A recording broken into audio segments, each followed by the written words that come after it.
Hi, I'm Nadia Combs, Chair of the Hillsborough County School Board. I want to welcome you to Hillsborough County Public Schools. We serve more than 200,000 students. That includes children in preschool through adults in our workforce program. I'm Henry Shake Washington, the Board Vice Chair. Our district is the 7th largest in America, and our team is made up of more than 24,000 people working at nearly 250 sites across the county. Our district is diverse and dedicated. Our board meetings are held in our board auditorium on select Tuesdays at 4 p.m. The best way to serve our students and our community is to involve you, the public, in what we do. You are welcome to email or meet with any of our board members and follow our district on social media. Board meetings are covered live by Hillsborough Schools TV on Spectrum Cable Channel 635 and Frontier Cable Channel 32. Meetings are also streamed live on our website at hillsboroughschools.org.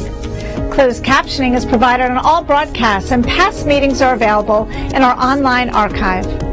We are interested in what the public has to say.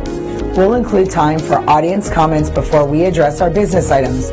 Our agenda and any supporting materials can be viewed online in advance. They are posted 7 days before each meeting on our website at hillsboroughschools.org. Our vision is preparing students for life, and that means all students, every day. Todos los estudiantes, todos los días. Thank you for your interest in education. With your help, we're making decisions that shape our community's future.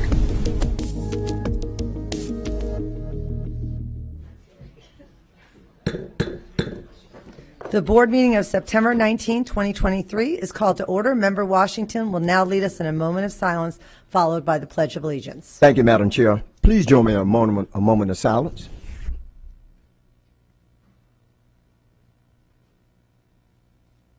Thank you. Please stand for the Pledge of Allegiance. I pledge allegiance to the flag of the United States of America and to the republic for which it stands, one nation, under God, indivisible, with liberty and justice for all. You may be seated.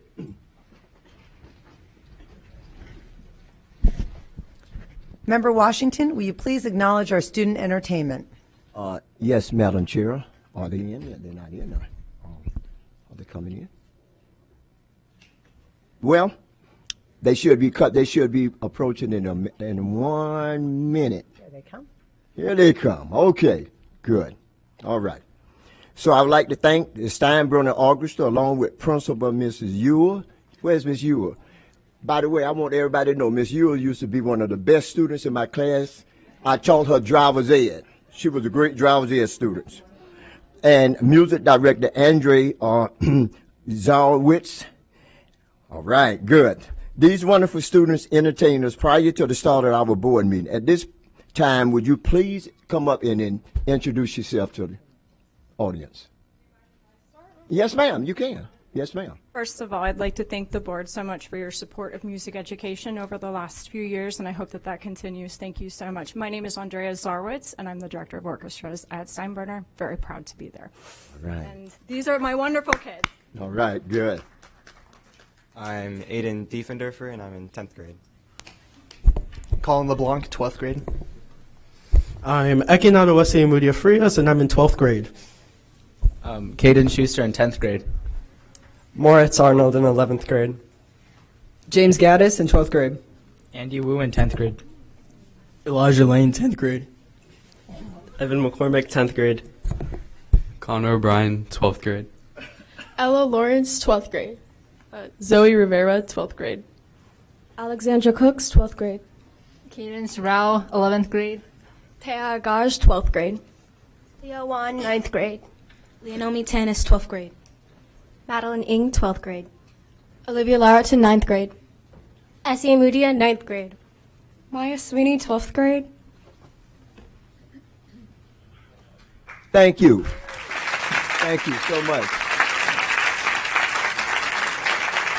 And parents, if we want to take pictures, please come up closer.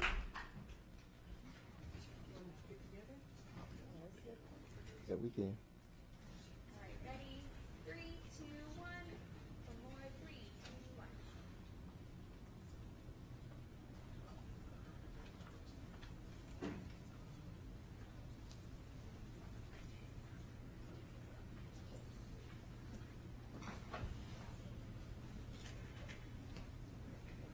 Okay, good. Thank you so much. You did a great job also. Thank you all so much. Yes, thank you all. Outstanding performance.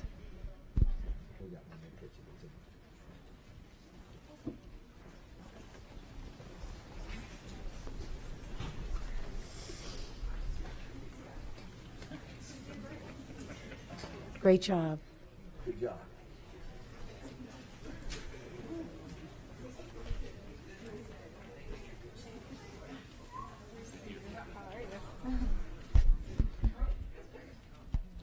Thank you, and that was really outstanding for those of you who were able to hear it.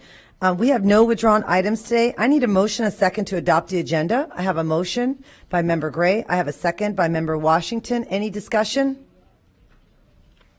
Please vote when your lights appear.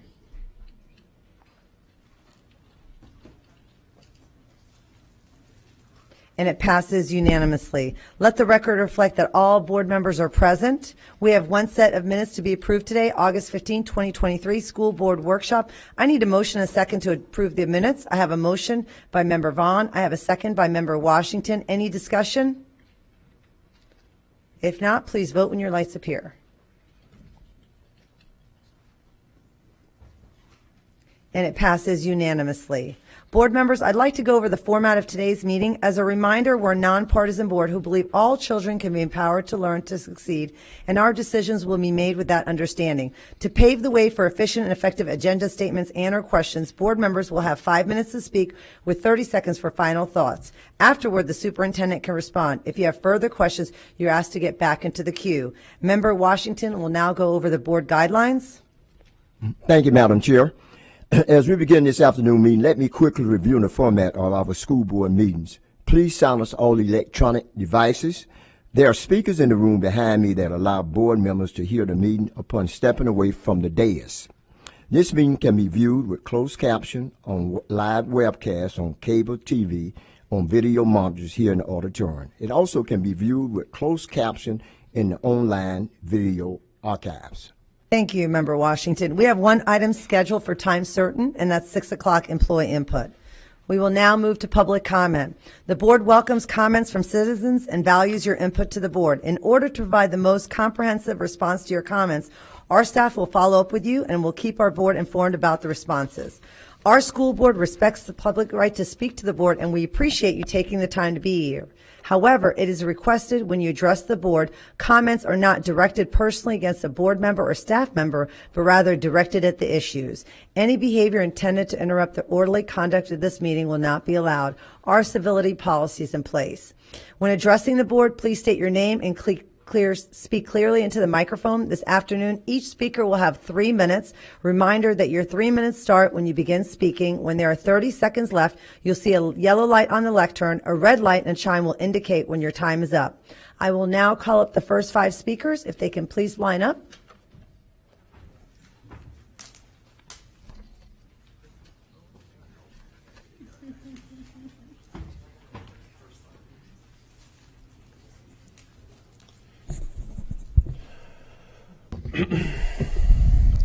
Good evening. My name is Ant Avila. I am a community organizer with Equality Florida, and I am so pleased to be here tonight to, first of all, thank the district staff and the board for releasing the LGBTQ guidelines for teachers and administration to properly support and protect every student and the ability for every family to request name changes and pronouns and a proper method for that. I also want to thank the board for making a commitment not to utilize the clearly partisan materials of PragerU in classrooms, and to highlight the good decision made by Plant High School on not banning books based on hate. We ask and continue to ask that the board provide a clear and thorough, transparent process for review of any materials, and that book bannings are not allowed to happen in Hillsborough based on hate. We also ask the board to ensure that the right of collective bargaining is had for our teachers here in Hillsborough County, and that there is plenty of time for those teachers to recruit membership. We also ask the board to send a collective sign-on letter as a board to the Florida Department of Education to remove the erroneous and racist language that is now a part of the social studies curricula. That is all I have. Thank you. Thank you. Next speaker, please.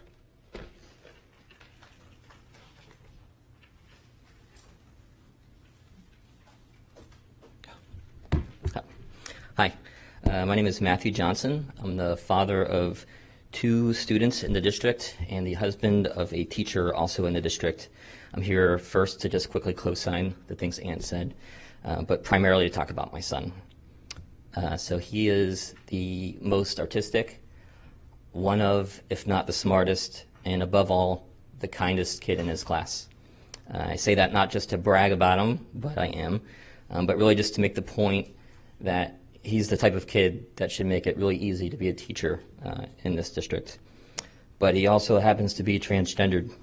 So this school year kind of began with some fear that his teachers were going to have to choose between their jobs and treating him with respect. Sorry. So I'm just here today to ask that you continue to look for opportunities to protect our trans children and their teachers. Thank you. Thank you. Next speaker, please.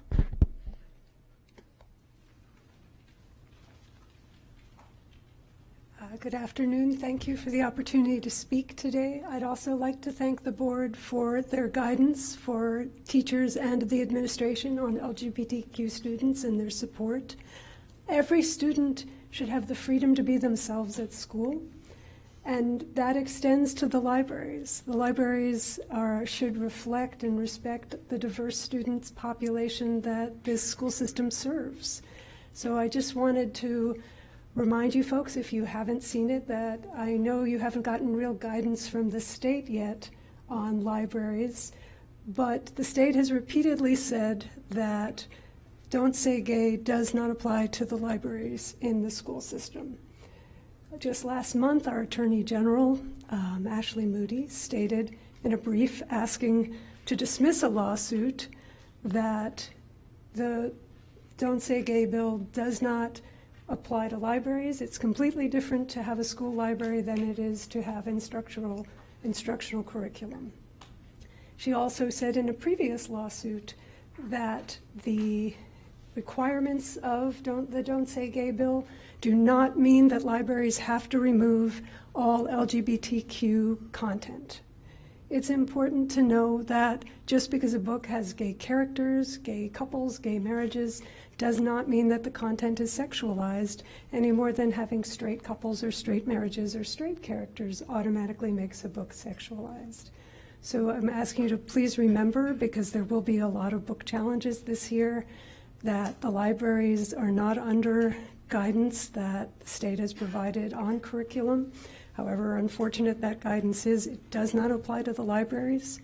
Please keep the libraries as a place that reflect and respect all our students. Thank you very much. Thank you. And if I could have speakers 6 through 10 to please come up, and then our next speaker.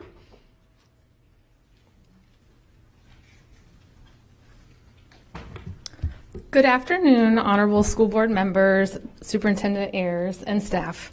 My name is Amy Adams Simmons, and I'm the proud daughter of the late Ken Adams, a former Hillsborough County public school employee of 37 years. And yes, my dad dedicated literally half of his life to Hillsborough County public school system. I speak to you today on behalf of my family, friends, my dad's former colleagues, as well as community members, many who are present today, to seek this board's consideration in naming the new pre-K to 8 magnet school opening in South Tampa in District 2 after my father, Ken Adams. Education was his life. He loved it, and it showed. Just look at his resume of programs and incentives that he developed over the years. He wanted students to reach their full potential. He was an incredibly hard worker, disciplined, ethical, passionate, fair, and extraordinary leader. Many of his mentees went on to become district-level administrators, principals, and even Florida Teacher of the Year, although he would never want to take credit for any of that. I will never know the depth of the students, the teachers, and the staff that he encouraged and inspired during his tenure. And I still continue to meet people that he's touched. Like I met Sue Burkett last year, and I didn't even know that he had that connection. Both my sister and I had the privilege of attending school under his principalship. He was my principal at Adams, and my sister's at Gaither. Although maybe we weren't so sure that was a privilege at the time because we were teenagers, but it was very evident that he valued every member of his staff, from custodians to teachers to administration to cafeteria workers to the bus drivers. He valued everyone's role and thought they were all equally important in establishing and running an effective school.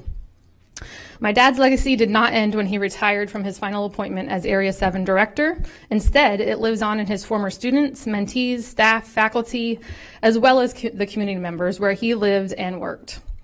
I will never know the full impact he had on others' lives, yet as a current HCPS employee, I continually meet others whose lives were touched by my father. My sister Allison and I, both now in our 19th year in education, strive to carry on Dad's legacy and passion for education.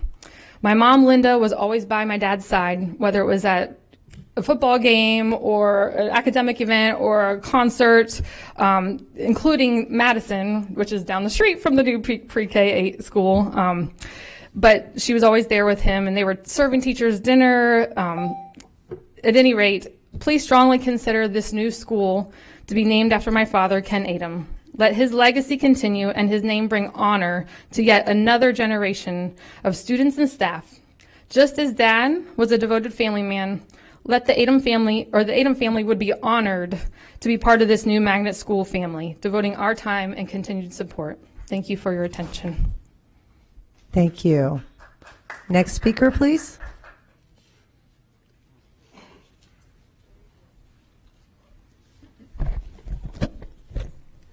Good afternoon, school board members, Superintendent Ayers, and staff.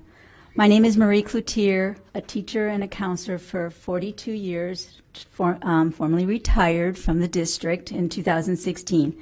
I had the privilege to work under Ken Adams while he was the administrator at Adams Junior High School as his counselor.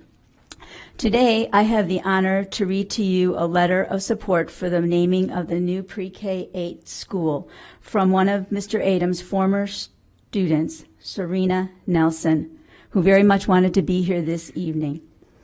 Serena, who attended Madison Junior High from 1977 to 1979 during Ken's tenure, writes, I grew up in South Tampa area and attended Hillsborough County Public Schools from first grade until graduation from Plant High School in 1982. I have lived on Bay Villa Avenue right down the street from Madison Junior High and where the new pre-K 8 magnet school is being built. While attending Madison, I was Ken Adams' student assistant. My years at Madison changed my life. I was living in a single parent home, the youngest of 4, and dealing with a diagnosis of cerebral palsy. As a young student, makes me cry. As a young student, Dean Adams and his wife, Linda, took an interest in me and made an impact on my life, giving me encouragement and confidence that I was lacking. Ken Adams, along with his family, became a lifelong mentor and friend. There isn't anyone that knows me that has not heard of Ken Adams and his influence on my life. His influence also moved me in the direction of getting a teaching degree. I still live in this area of South Tampa. I even attended elementary school at the former Manhattan Elementary, starting in first grade, until going on to Lee 6th Grade Center. It would be such an honor for the new Pre-K-8 magnet school that now sits on the property where the original Manhattan Elementary was located to be named after Ken Adom. A man that spent his life making a difference in students' lives as well as the faculty that served under his amazing leadership. I would love to be able to drive by this school and see his name, Ken Adom, over the door. Thank you, Serena Nelson, and thank you. Thank you. Next speaker, please.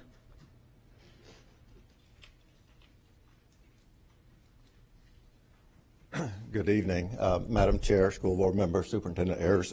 My name is George Gaffney, and I'm here tonight to speak on behalf of Mr. Adom, and would like you to sincerely consider naming the new K-8 after Mr. Ken Adom. I will tell you, I met Mr. Adom about a month before he became principal at Adams Junior High School, and it didn't take me long to find out what kind of person he was. When you put the name on a school, what you expect to see is something that represents integrity, character, a love of children, and commitment. And when you see that on the front of that school, Mr. Ken Adom, that will mean a great deal to that community. It'll be a great stepping stone for that new principal that you appoint to learn who he is and build on that commitment and those characters and traits of Mr. Ken Adom. I promise you, you will not make a mistake by doing this. There's not many people I would come down here. I've worked for a lot of great administrators. I've had an opportunity to work with, work for, work under many, many administrators in this county, and I can't tell you, there's none better than Mr. Adom was. And I feel very proud to have been a part of his life. And I appreciate your sincere thoughtfulness in considering him. And if I could just have one more second, I want to compliment the school board. I was driving here this evening, and I thought, the number of years my wife, myself, my mother, my kids, my brothers and sisters have been involved in the walls of Hillsborough County School District. I added them up, it's about 200 years. And I thought, you know, I've never seen as much excitement and a boost in morale as I've seen since you've appointed Mr. Ayers as your interim superintendent. On that note, when I think about Mr. Adom, I will tell you, never outside of this building or inside the building, the walls, working with him, did I ever consider calling him anything besides Mr. Adom. Just had that much respect for him. It wasn't until we both retired and I had a chance to speak to him during his illness that I called him Ken. So thank you very much for your help tonight. Appreciate your sincere thoughtfulness of this opportunity for Mr. Adom. And thank you very much. And thank you, Mr. Ayers. Thank you, and thank your family. Thank you. Next speaker, please. Good afternoon. I think all of us echo the emotion in Mr. Gaffney's voice. My name is Debbie Cleveland, and I was a choral music educator for 36 years in secondary level schools here in Hillsborough County. And I've seen many fine teachers and administrators during that time. I've also had the honor of being guest faculty for choral music workshops all over the United States, several European countries, Australia, and New Zealand, and I've met some amazing educators who were passionate about their students and about teaching. In all of my experience, there is no one who surpasses Ken Adom as a champion of students, families, teachers, and staff. I had the privilege of working for Mr. Adom for many years at two different schools while he was principal, Adams Junior High and Gaither High School. I learned so much from him just by his example. Besides the many programs he initiated and the many awards he won, first and foremost, he loved students. And he would work tirelessly to help any one of them or all of them as a group. He supported his teachers and staff and took an interest in all of us as people. He attended every co-curricular and extracurricular activity possible, not just to be seen, but to let the students, teachers, and coaches know that their accomplishments were important and that he cared. He participated in our community chorus when invited, even though singing was definitely not his area of expertise. He still joined in with his whole heart and quite a loud voice. He could always be seen all over the campus, encouraging individuals and doing one of his signature moves, picking up trash off the floor. He always said, if the kids don't see that we care about our school, they won't care either.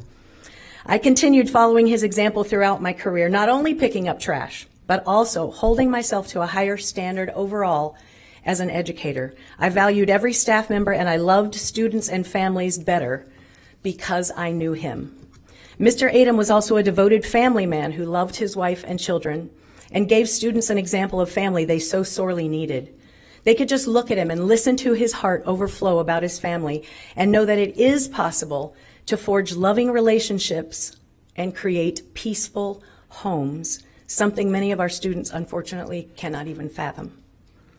The most recent appreciation I found for Mr. Adom came last year during my first year of a happy retirement. I am in awe when I remember that he came back into the schools after his retirement as a volunteer mentor for young teachers to ultimately benefit a new generation of students whom he also chose to love. I believe that the administration, staff, faculty, and students of this brand new school would be honored to be a part of the incredible legacy of Ken Adom. Thank you so much. Thank you. And if speakers 11 through 15 can please line up. And next speaker, please.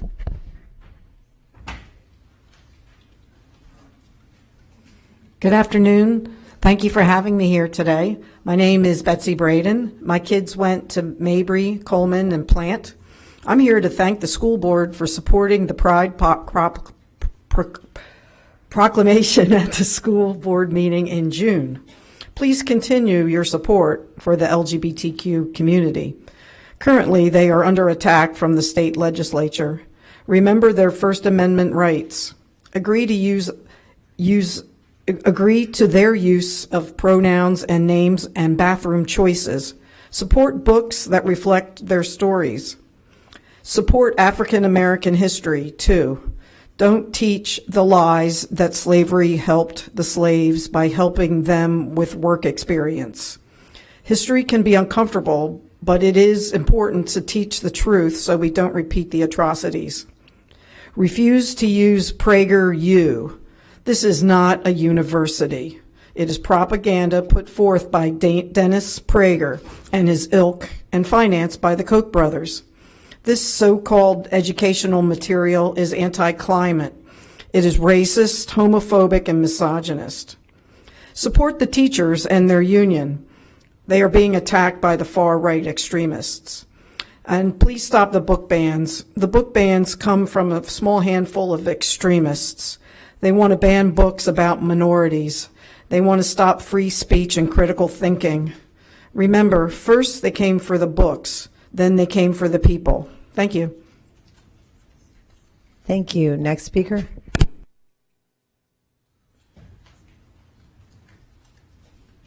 Good evening, Tina Williams-Brewster. Hi, you all know me. Welcome board, Mr. Ayers. Tonight I'm going to come back and I'm going to talk about resources or the lack thereof, specifically ESC and 504 students. Can we all get the school improvement plan? Maybe some parents don't, but I do. I actually read them. Looking at the school improvement plan for Gaither, it doesn't add up. Now, test data have shown systemically that our students, just not at Gaither, but Hillsborough County district-wide, they are constantly not passing math. They're not reading science. Let's not even talk about that, but the resources don't add up.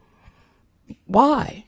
But we want to come before the parents and say, hey, spend money, put it on the ballot. Until someone shows me something different, my vote is an emphatic no. And I'm going to raise the roof to no. I'm not going to invest my money in poor schools. I'm involved. For instance, SAC. I've been asking for 2 years, put me on SAC. I'm not an enemy. I'd gladly give you some suggestions that are proven and work. I was a SAC member for many, many years at Carewood. They love me. I still can go back there. It depends on, one of my favorite authors says, people will forget what you do or say, but they'll never forget how you treat them. How are we treating our students? Look at the data. We have all these meetings, and what are we doing with it? Where's the standard of excellence? School starts August 10th. Resources shouldn't start 2, 3, 4, 5, 6 weeks after that. Make it make sense. We spend all this money on lunch and learns. We all could lose 10 or 12 pounds. There are kids who are food insecure. Make it make sense. Stop wasting the money that we do have. Put it on the students. Students come first. Students matter. We keep on saying preparing students for life. What kind of life is that? Can't read on the 3rd grade reading level. Can't add. Systemically, our test scores have gotten worse. Stop relying on COVID. COVID is dead. Get over it. Pull yourself up. Be great. And remember why you got into teaching in the first place. It's for the students. If you need help, say I need help. Parents will work with you, but you cannot continue to ignore the students. You cannot continue to ignore the data. Make it make sense. Thank you. Next speaker, please.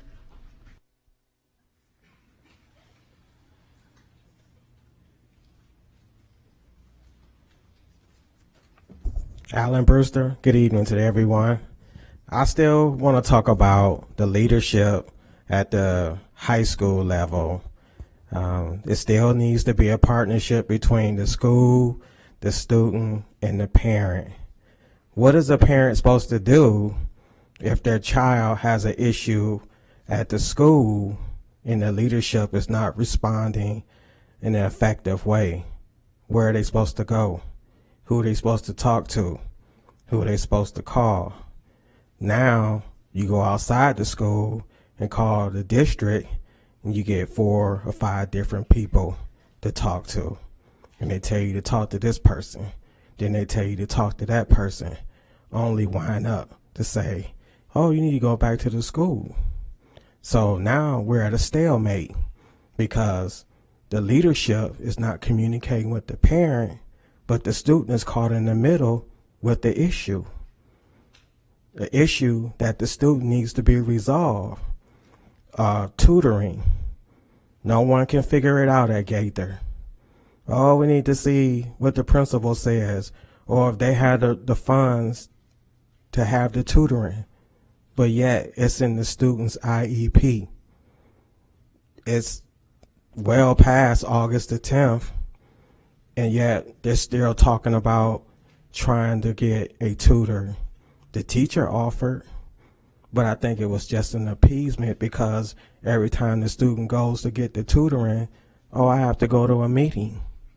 So now the student is frustrated. You're actually taking away their confidence to come to the adults in the building and ask for help or say, hey, I need resources. That's what they're really doing. They stifle the student to come and let their voice be heard. And that's what's happening, all because of the leadership. It starts with the leadership.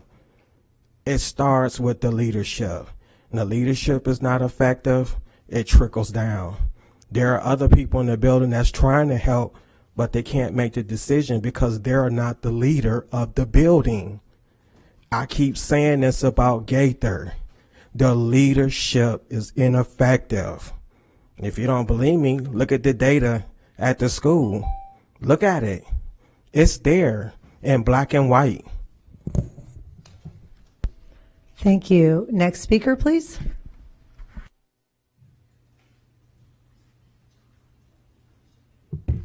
Hi, I'm Ashley. I am a mother and an auntie. Hello, I'm Ashley. This is my first time here, sorry. I'm very nervous. So I homeschool my child due to the restrictions of the fact that the Don't Say Gay bill has been passed and that she is My daughter is afraid to talk about her parents. My nephews also go to public school, and they are afraid to talk about their aunties. I did write this, so I'm going to go ahead and read it. I might cry. I'm sorry. This is very emotional for me. Okay, so today I stand before you as a proud member of the LGBTQIA+ family. In our journey, my partner and I have come to understand the profound importance of teaching the true history of our biracial child's ancestors and promoting inclusion for our youth. By teaching our child the true history of their ancestors, we ensure that they grow up with a deep appreciation for their roots and their struggles, triumphs, and contributions of those who came before them.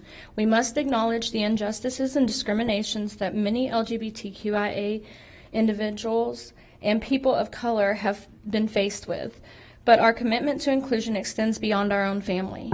We believe in a world where Black, people of color, and LGBTQIA youth can grow up with a sense of belonging, acceptance, and love. Inclusion is not a buzzword, it is a call to action. It means creating safe spaces in schools, communities, and society at large where LGBTQIA youth can be themselves without fear of judgment or discrimination. We must recognize that the challenges faced for our LGBTQIA youth are real and in many cases devastating. High rates of bullying, mental health struggles, and even homelessness among LGBTQIA youth highlight the urgency of that mission.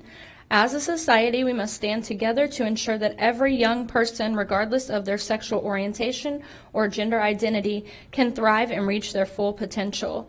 We invite each and every one of you to join us in this endeavor. Together, we can build a world where diversity is celebrated, where love is love, and where no one is left behind. Please remember when the book banning becomes a thing and people are looking at these because they see Black women or men or Native Americans, Indigenous, or even two moms or two dads, that my daughter deserves to see her family there and herself in those books. Thank you. Thank you. Next speaker, please.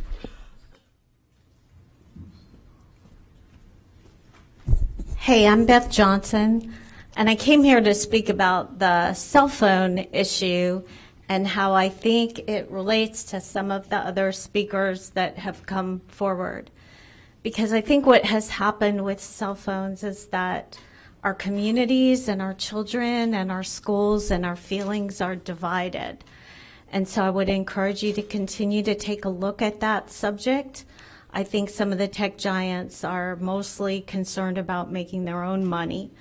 I've raised 3 children, almost. I have one that graduated in 2015, one that graduated in 2018, and one that will graduate in 2025. And the sea change is enormous. It is so much more difficult to parent these days. I look at what y'all had today. You had beautiful orchestra people. They were focused on something that was happening in the 1800s. We talked about books and libraries. I will have to say that, you know, sometimes I'm worried about what is in the middle school books. I'm going to say that and just put it out there. But the First Amendment is a really great thing. Our Constitution is a really great thing. And we have to remember there's a case called Tinker. I used to practice in media law that says what happens in the schoolhouse door is different than what happens in college campuses. So if I open a book and I want to put the gay issue aside, and it seems like I'm talking about disparate subjects, but believe me, I think they relate. I can go buy Huckleberry Finn in Barnes & Noble. I might not want to these days because of that language that is out of date.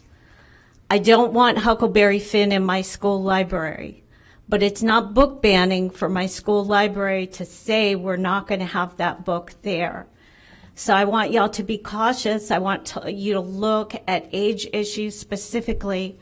I want everybody to hopefully look at the love and joy that is in the room from every disparate political spectrum, race, gender ideology, and wonder if we need maybe a little more orchestra and a little less cell phone. Thank you. Thank you. Next speaker, please.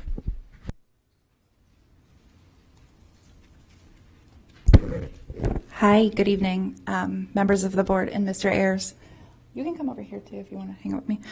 I'm Cass Miller, and I'm a parent of 2 amazing kids in our county public schools. This summer, our child Lila felt safe enough to share with her father and I that they are that they are non-binary. I was so proud as a parent that my child felt no fear confiding in me.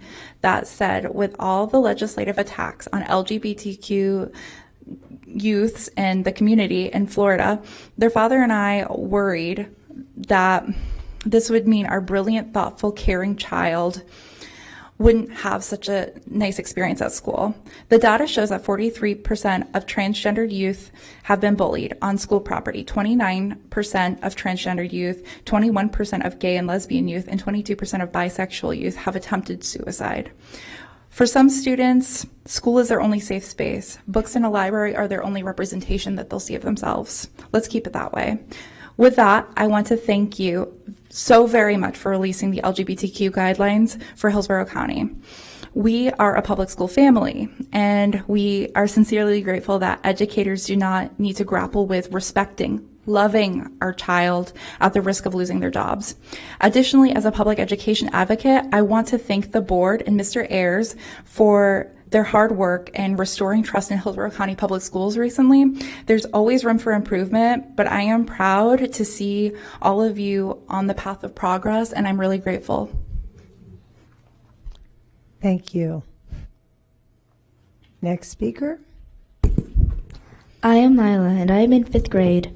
I wanted to talk tonight because I have a fear that people won't accept me for who I am. I am a straight A student at a Hillsborough County public school. I love learning, drawing, and being creative. I am non-binary. I am not a boy or a girl because none of them suit me. I know there are people who want to make laws not letting me choose my gender. Please continue standing up for me and other kids alike, standing up for me and my freedom and my liberties. Kids like me aren't scary. You're just kids. Thank you for releasing the LGBTQ guidelines and for keeping Hillsborough safe and inclusive for us. Thank you.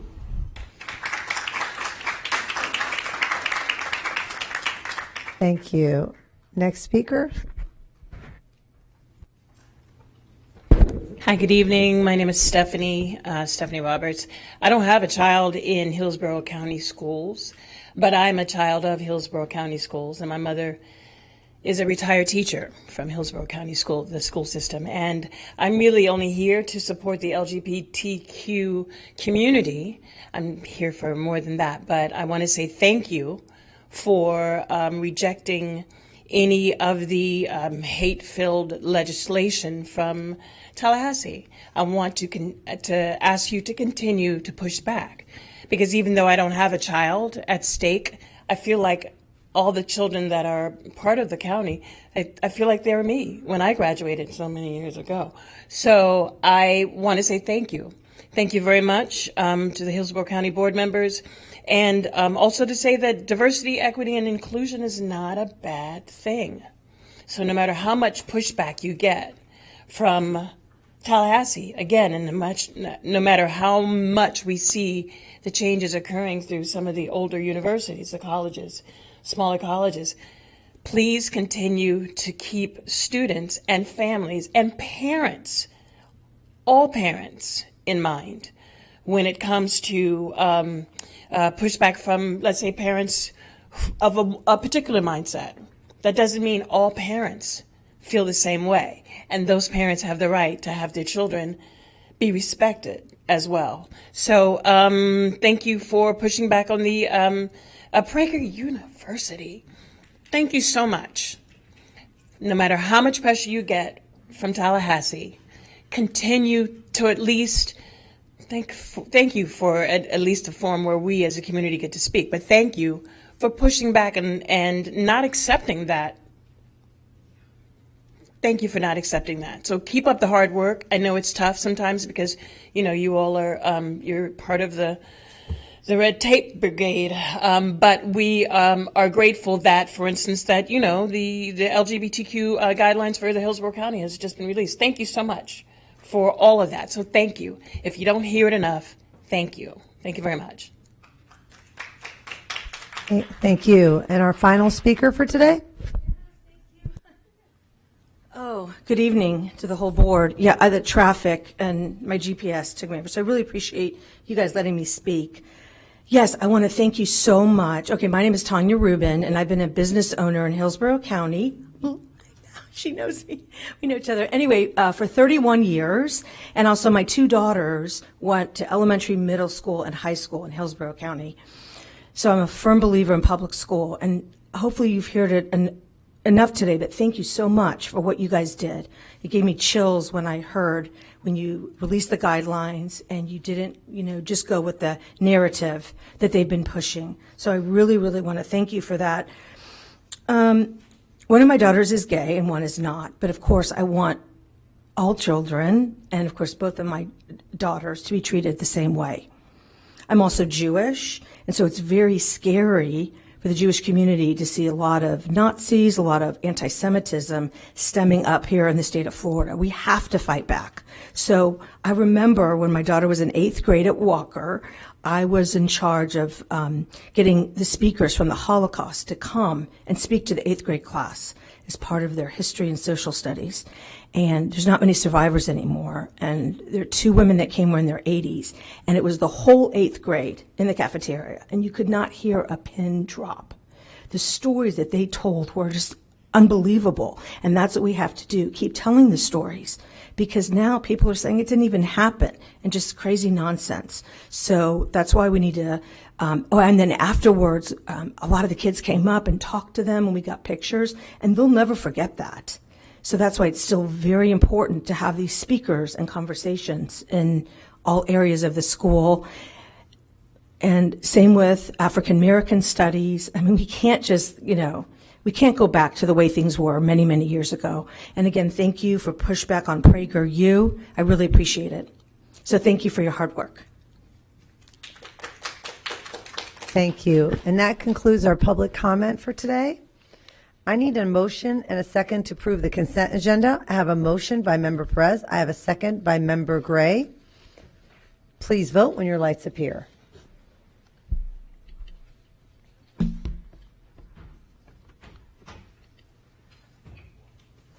And it passes unanimously.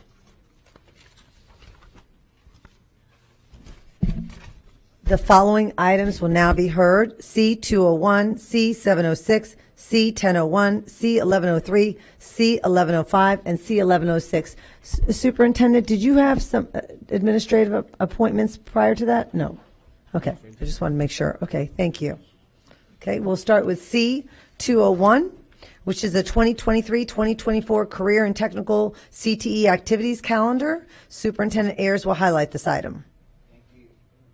Thank you, Madam Chair. The CTE Activities Calendar is our first agenda item. This includes activities from career and technical student organizations, career exploration visits, and regional CTE events. This calendar identifies for the board activities between September 20th of this year, and October 22nd, 2024. Thank you. I need a motion and a second to approve item C-201. I have a motion by Member Gray. I have a second by Member Washington. Member Rendon, you pulled this item. Do you have any questions or comments? Yes, thank you, Madam Chair. I just want to take a minute and just thank our CTE program and all the programs around Hillsborough County that are really working to prepare our students for after high school. Whether it's our career and development programs, our ROTCs, they are making leaders of so many of our students. The time and energy they're taking for so many certificates to prepare students, no matter what path they take after high school, they have tools to be able to support themselves. They have tools that are giving them resumes that are going to be able to get them jobs for the future and be able to sustain themselves after high school. So I just really want to take an opportunity to thank our CTE programs, our career and technical programs, and thank them for all that they're doing and giving our students an opportunity. I also want to specifically thank our JRTC programs, all across our counties. Each and every one of them are building strong leaders that are going to be looking at future military careers that are defending the freedoms of all Americans. And so thank you so much, each and every one of those programs and the administrations and faculty that are promoting those programs. Thank you. Thank you, Member Rendon. Board members, please vote when your lights appear.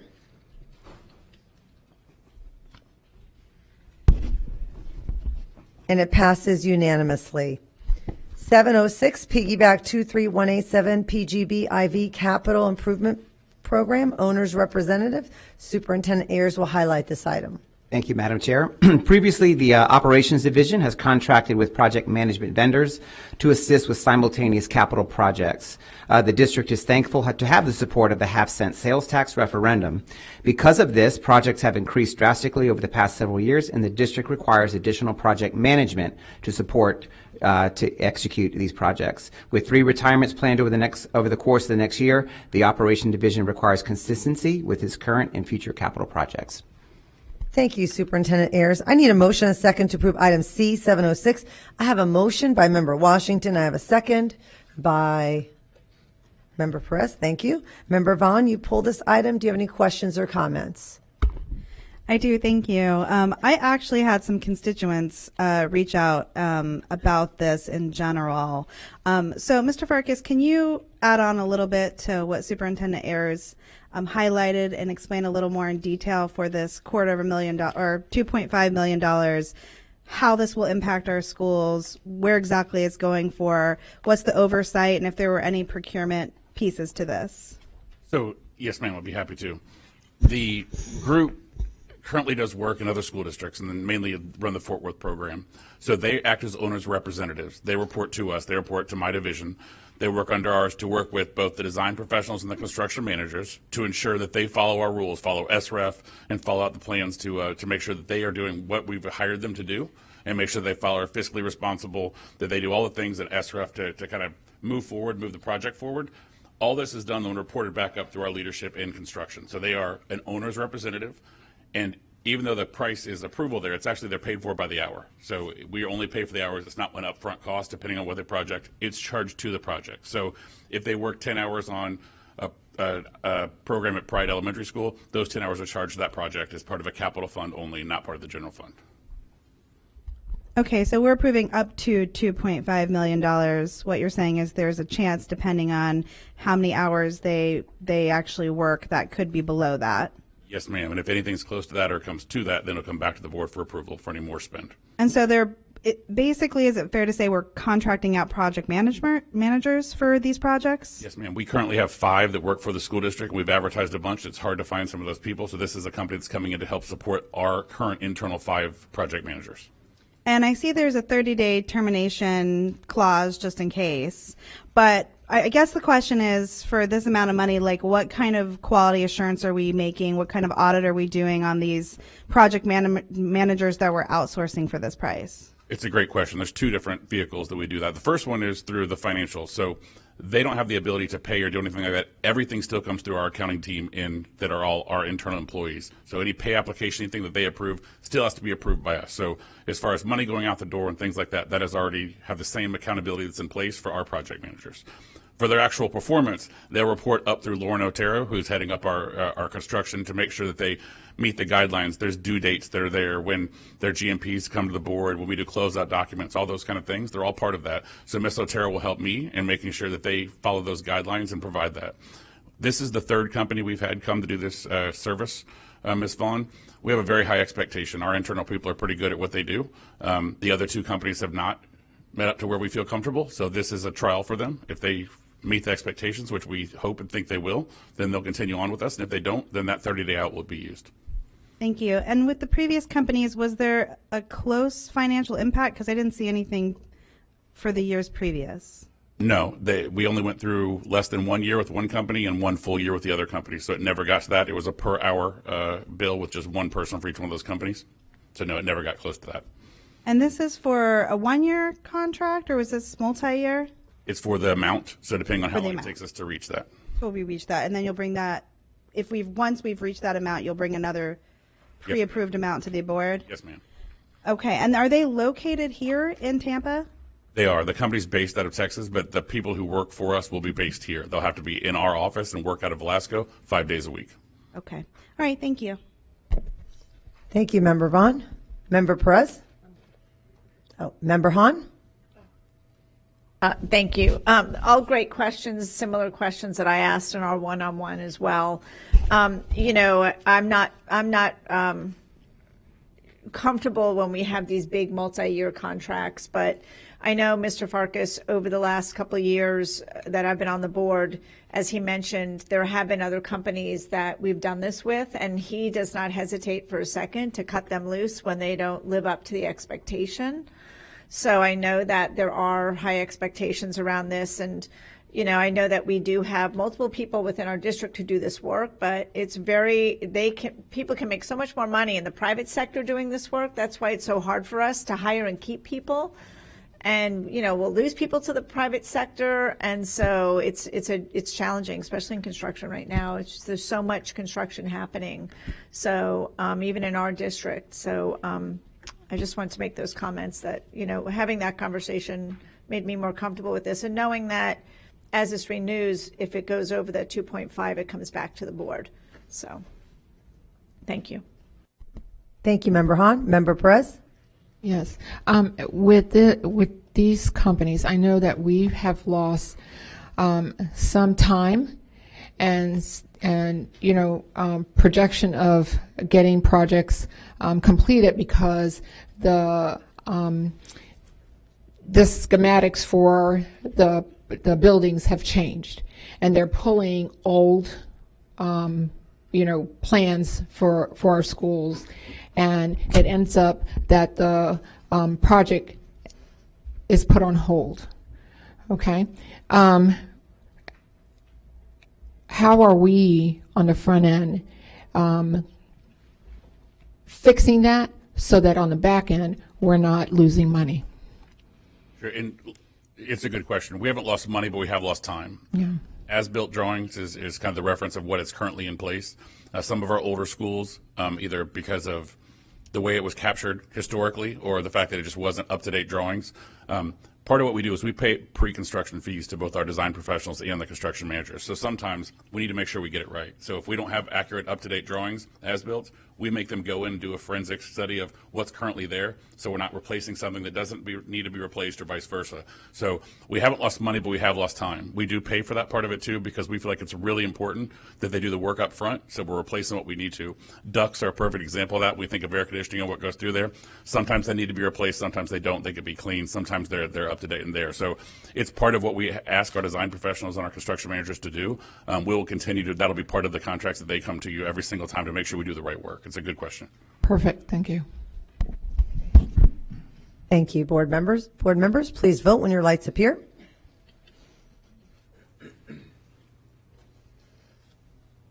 And it passes unanimously. 1001, the piggyback 22063 PGV01 cellular communication devices. Superintendent Ayers will highlight this item. Thank you, Madam Chair. This is to purchase equipment and related services for cellular phones supplied to key district personnel. Existing district cell phones will be replaced with iPhone 13 and iPhone 14 models. The cellular service includes 5G unlimited data, voice, and text, along with the ability to use the device in an emergency as a wireless hotspot. Thank you. I need a motion, a second to approve item C 1001. I have a motion by Member Gray. I have a second by Member Washington. Member Vaughn, you pulled this item. Do you have any questions or comments? Where is Dr. Weeks? He's usually here, right? No, I don't. When I originally pulled it, I was hoping we would negotiate for a smaller price, but per Dr. Weeks yesterday, it sounds like we're getting a phone upgrade, and it's still going to be less expensive for the 2-year contract. So I just wanted to highlight that. Thank you. Thank you, Member Vaughn. Member Rendon? Yeah, you know, I know recent articles have come out that some of the cell phones have had some difficulties over in Europe with the radiation and some of the other, the building of them. So I'm thankful that our district is looking into that and making decisions based upon other situations where other people have gotten in trouble. So even though it is going to be a little more than we thought it was going to be, I think technology is costing us more across the board in this country.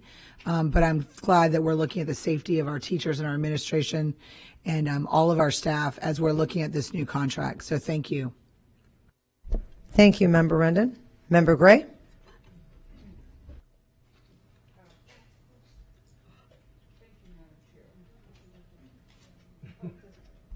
Aha, getting there. Member Rendon, you just brought up a point. I just was curious, Mr. Farkas or Superintendent Ayers, when we mentioned safety, when we had the upgrade, which it is an upgrade, and Dr. Weeks, certainly you might answer, does it include any safety features? I'm just always have been shocked with the recent breach that we had with our cyber security. So do you have any remarks on that? Certainly. Member Gray, thanks for that.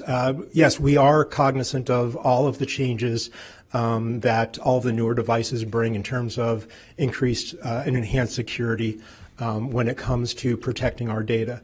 We still look at the ability for us to retain that data locally. We still try to let people know not to move that data onto their mobile devices, but there are protections on the devices to help us at least ensure from the operating systems, be it on the Apple iOS or on the Android systems, that help us to either encrypt the data or to ensure that it's at least secure.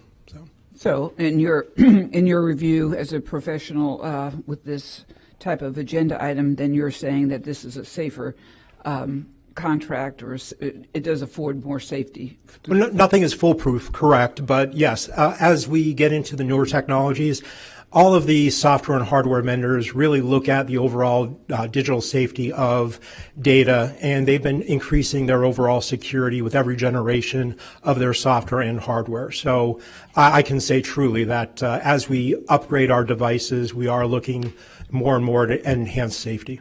Okay, thank you. You're welcome. Thank you, board members. Please vote when your lights appear.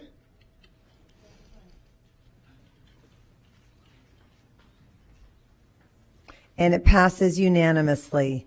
1103, approve the 2024 HCPS legislative platform. Superintendent Ayers will highlight this item. Thank you, Madam Chair. HCPS adopts a legislative platform each year. Having an HCPS-specific platform focuses our advocacy on efforts where we can have the greatest impact for our district.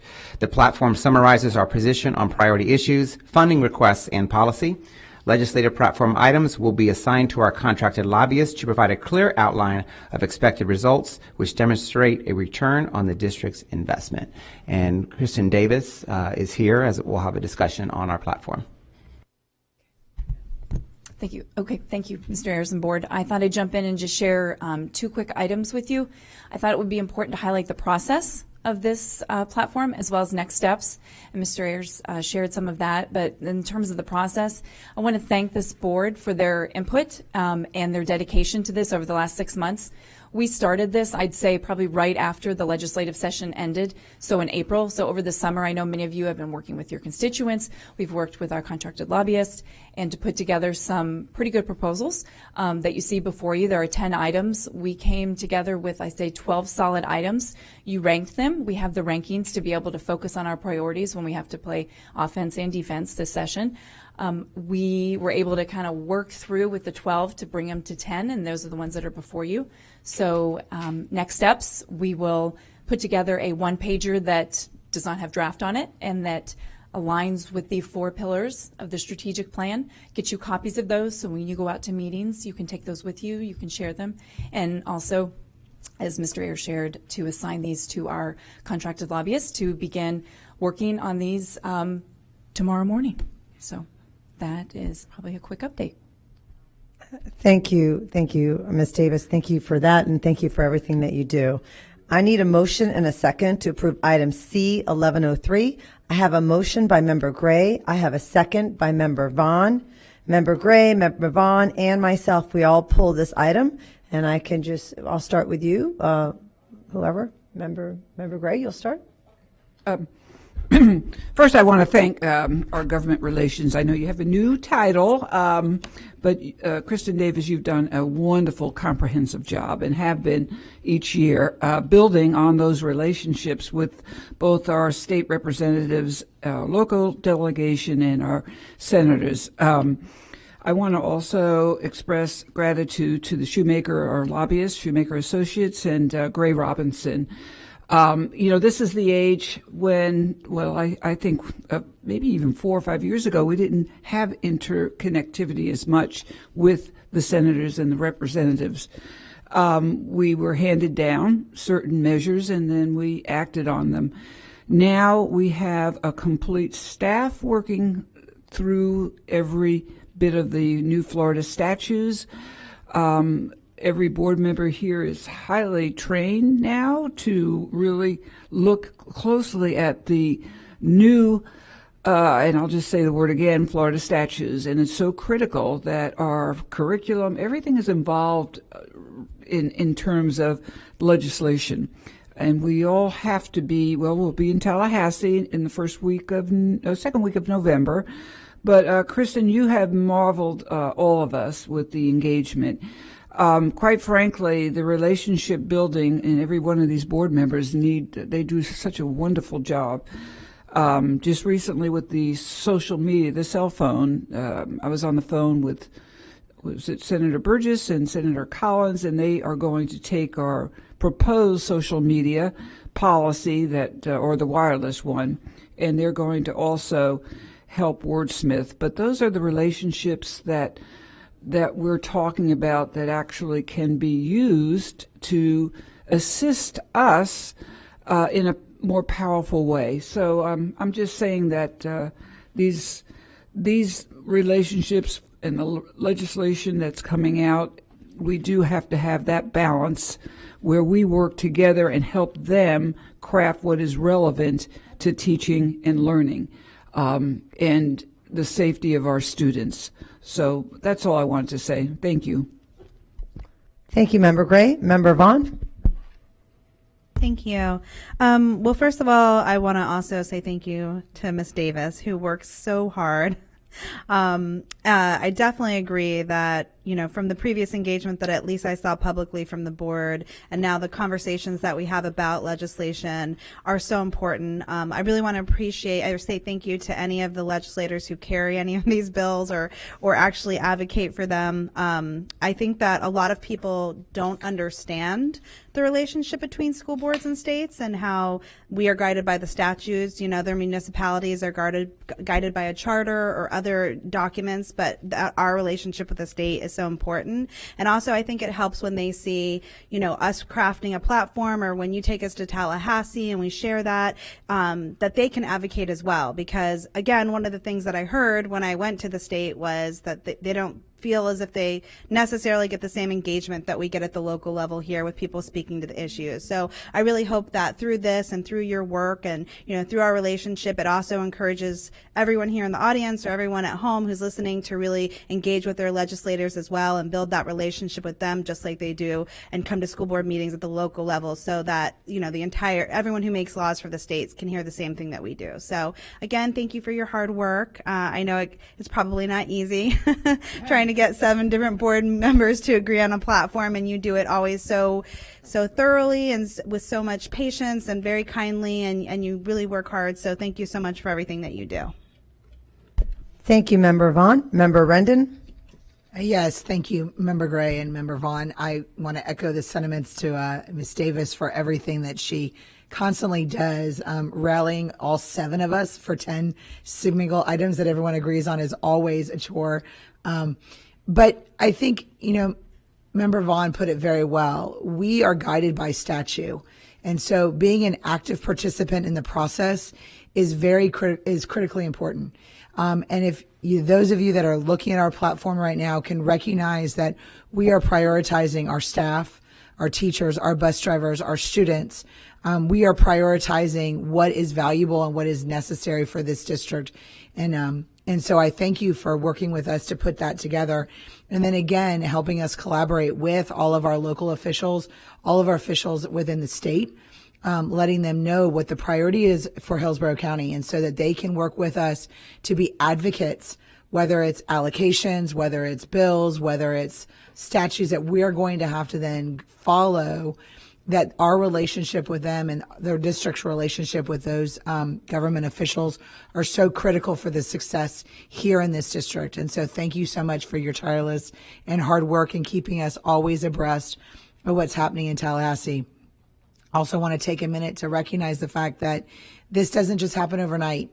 We all try very hard to get this going earlier, and I think we always make that effort to do that. And there was so much legislation this last year that we kind of got a little further back than we would like. So I think hopefully we'll have a little quieter year to get this moving even quicker so we can get it moving. But thank you so much for everything you do and the work that you do, and as well as our lobbyists. They do a huge job working with each one of us to make sure that this platform gets in front of those people that need to, so that we can make a difference here in Hillsborough County for our teachers, our students, and all of our faculty. So thank you so much. Thank you, Member Rendon. Member Washington. Thank you, Madam Chair. I also want to echo what Ms. Gray and Ms. Vaughn and Ms. Rendon said. Christian, thank you for the relationship you have built with the legislatures and the school board, because I really feel comfortable when I go there now. At times before, it was very difficult.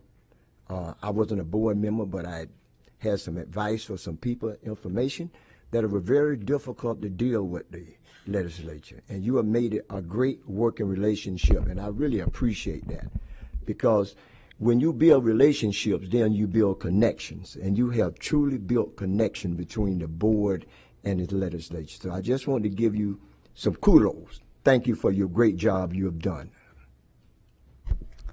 Thank you, Member Washington. Member Perez. It's true. You've done an amazing job. When we get up to Tallahassee, it's organized.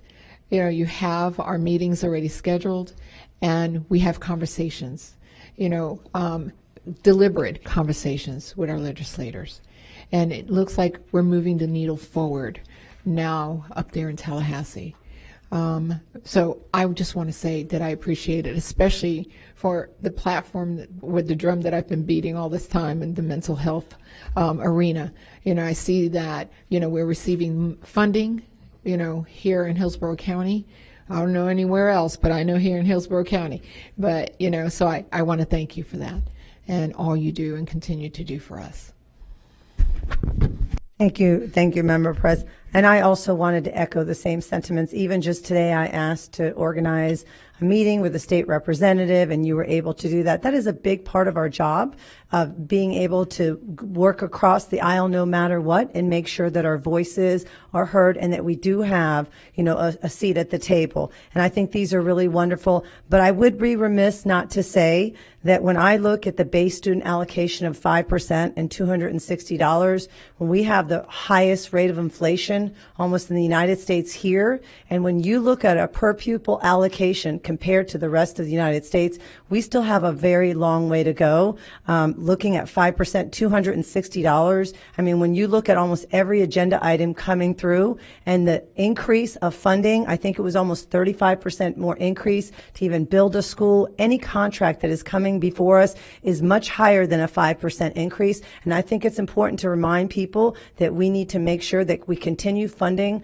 education, and that we also, with early education specifically, when you look at the dismal amount that's given, it's very important that people are aware of that, and we continue talking about the need to fund our schools regardless. And I said this to the other day, I am all about parent choice, but find me some schools where you can get less than $9,000. What's happening is most of these schools, the tuition is going up. So really, we need to fund overall every single child, regardless of what parents choose, because it is very expensive to live here in Florida, unlike it was 20 years ago. And we need to continue talking about that at the forefront. Thank you. Member Hahn? Thank you. Kristen, as always, it's a pleasure to work with you around this. it's really in the years I've been on the board, the last couple, with you at the helm of that division, it's really streamlined and become really a tight, good, well-run division. So thank you. Just curiosity, are we going after any appropriations dollars in addition to what's on this platform? Yes, ma'am. We're looking at probably doing one with workforce. Okay. Also, funny enough, some cybersecurity. Good. And from there, we are already today with Mr. Ayers having conversations around early learning and VPK. So with our partners at the Early Learning Coalition, even some great conversations with Demetra Simmons and the Tampa Bay partnership there. The priorities that Mr. Ayers has laid out actually align quite well with other priorities from our partners. So we need to capitalize that and bring in the platform to help mobilize and advocate for those items. That's great. I appreciate that information. I know we also have a new Speaker of the House as of yesterday, correct? Right. So Representative Rep. Perez would be effective of November 24 through November 26, correct? Yep. So lots of new stuff happening, and thank you again for all the work you did around this. And we look forward to just all the updates that you're going to provide us. You're very good about that. I always get those text messages on updates during session. So I know it's a lot of work coming your way in the next few months. So thanks so much. Bye. Oh. Bye. Board members, please vote when your lights appear.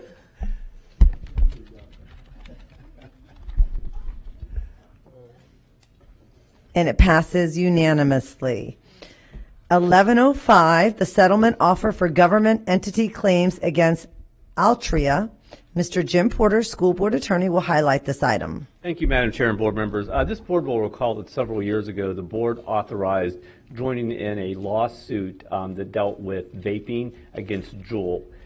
Several months ago, we brought back to you the settlement from that, which was approximately $10 million that will be coming to Hillsborough County School District. That's found money. This lawsuit didn't cost the district anything. The law firm worked on a contingency basis. This piece was the last final company that had not been part of that larger settlement, Altria, and so now they have settled, and so the district will be receiving approximately $3 million sometime in early 24. So we just need your approval for that. Again, this cost the district absolutely nothing. It was done on a contingency fee, so the district will benefit to the tune of an additional $3 million in addition to the $10 million already approved. Thank you, Mr. Porter. I need a motion, a second to approve item C 1105. I have a motion by Member Washington. I have a second by Member Perez. Member Gray and I pulled this item. Do you have any questions? We'll start with you, Member Gray.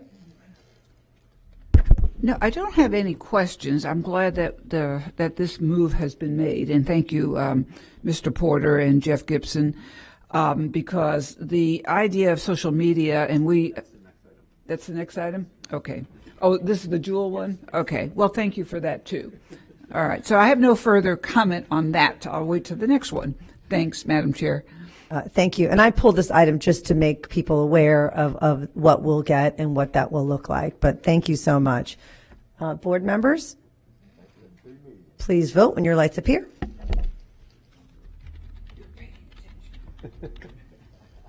And that passes unanimously. 1106, which is the requested approval for join the National Social Media School District litigation presented by Wagstaff staff and Cartmel. Mr. Jim Porter, our school board attorney, will highlight this item. And this is what Ms. Gray was referring to. So this is a very similar situation where a number of school districts throughout the country, including approximately 25 in Florida, have joined in a lawsuit against the major social media platforms to address the harm that's been done to our students through overactive use of social media platforms. It's a very similar situation where there's no cost to the district to participate. We would be one of many school districts, and if the litigation is successful, we will receive a portion of whatever funds that result from the settlement based on a formula based on the number of students and the size of the district. So we're asking your permission to join in the litigation, and it would, again, be a very similar situation to the Juul litigation that we just discussed. Thank you. Thank you, Mr. Porter.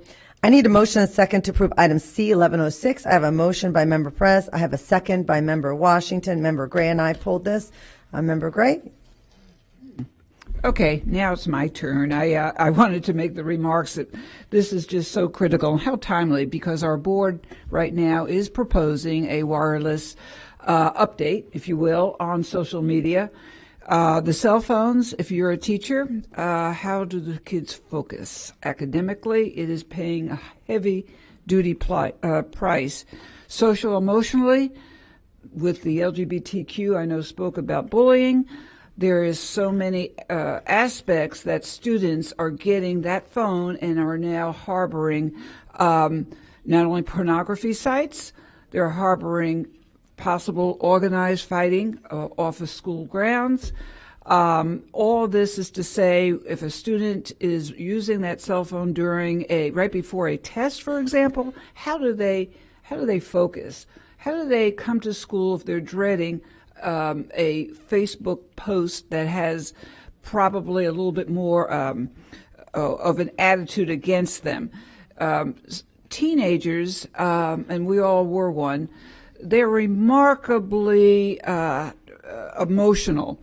Every 5 minutes in a teenager's life can put them yay or nay, perhaps into a guidance counselor's office because of an upset or there's just so much going on with that phone. I wanted to read here who is responsible, because I think that rationale, I think I have a minute or two, of why, Mr. Porter, we are joining in with, how many districts, 26? As of this morning, there were 25, will be 26. So 26 other districts. So here it is. Our nation's youth have become addicted to social media, resulting in a mental health crisis. Now, what does a crisis mean? What does that? How does that have to do with our students? They're using TikTok, Snapchat, Facebook, YouTube, Instagram, competing forces while a teacher or a friend is trying to have a conversation.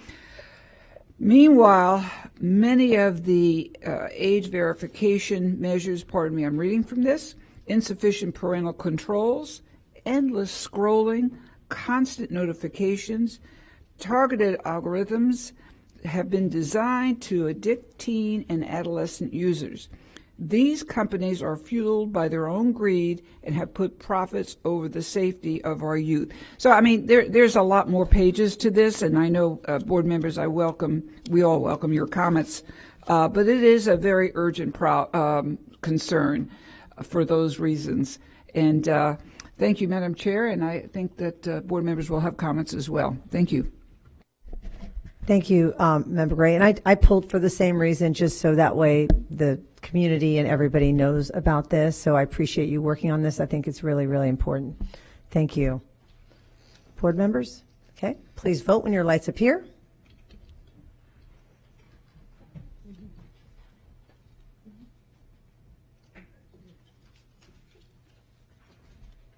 And it passes unanimously. We will now move to superintendent comments.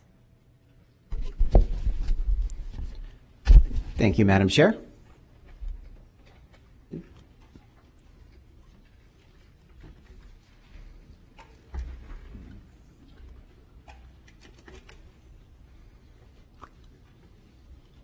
We're trying to move to superintendent's updates. The meeting was moving quickly.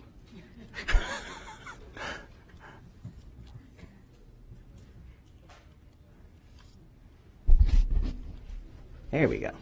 So I just wanted to first highlight 9/11 Heroes Day. House Bill 1537 from the 2023 legislative session required that beginning in this school year, middle school and high school students enrolled in the civics or U.S. government class receive instruction on 9/11 Heroes Day, and topics include involving the history and significance of September 11th, 2001. In addition to classroom instruction, schools remembered those who lost their lives on that day. And above are some photos from a few of our schools' remembrance events. World Mental Health Day, I wanted to acknowledge that it's coming up before our next board meeting, October the 10th. World Mental Health Day is organized by the World Federation for Mental Health. This year's theme is Mental Health is a Universal Human Right. For the 22-23 school year, student services teams as well as district mental health staff screened and assisted students and families with obtaining direct mental health services to over 15,000 students. HCPS will recognize this day throughout the month of October by promoting mental health awareness for our schools on marquees and encourage encouraging student-led activities such as creating posters, wall art, and sidewalk chalk displays promoting kindness, mindfulness, and mental health awareness, statistics, and information. So I knew when Dr. Schatzberg was here, I had to have our benefits update. So our annual enrollment did start today. So I wanted to make sure that all of our employees are aware that that's our annual enrollment starts today. And our health fair starts this Saturday, and that will be at Jefferson from 9 to 1. Around supportive organizational culture, just a couple of items here. Just a photo. All our principals will step in whenever is needed. Rebecca Sargable, seen here, was needed for some help during lunchtime, and she stepped right in to help prepare the salads for her students. And across the district, schools have been taking part in Grandparents' Day celebrations with breakfast. They got a chance to eat a Southern-style breakfast from our SNS team with their student prior to school starting over the past week. You have pictures there from Ippolito and Oak Grove. If you guys remember as well, last board meeting, we had our proclamation around Start With Hello Week. So just some photos here around our Start With Hello Week that just started yesterday. Academic excellence. Magnet Schools of America recently named 31 nationally certified schools and 33 nationally certified demonstration schools. And I wanted to make sure that we're aware that 2 of our very own schools, Lincoln was a national certified magnet school this year, and Shore Elementary was a nationally certified demonstration school. So congratulations to those 2 schools. 4 of our students also recently attended the 10th annual meeting of the North American section of the International Academy of Cardiovascular Sciences. And pictured here is Susmita Gudla from King High School. She presented her research on the impact of educational intervention to improve chronic illness in minority populations. So just today as well, it was our Extra Yard for Teacher event. So that was just this morning. So we had Nicolette Barone and Mick Conti from Plant that were acknowledged. They each got a $1,000 check from Gasparilla Bowl, USF Athletics as well. The foundation's initiative, Extra Yard for Teachers, supports educators who are going to go the extra yard for their students and peers at the school. So that was just this morning at Oak Park and at Plant. And I did have one special announcement. I wanted to acknowledge our new Chief Human Resources Officer, Dr. Charm Patton. Her first day with us is September 25th. Dr. Patton is an experienced leader with over 15 years of HR experience. She moved to the Tampa area in 2021 and previously lived in California. She has served in various corporate and nonprofit arenas, and we are very excited to have the skill level and talent of Dr. Charm Patton, and I welcome her to our cabinet and our team. So thank you, Charm.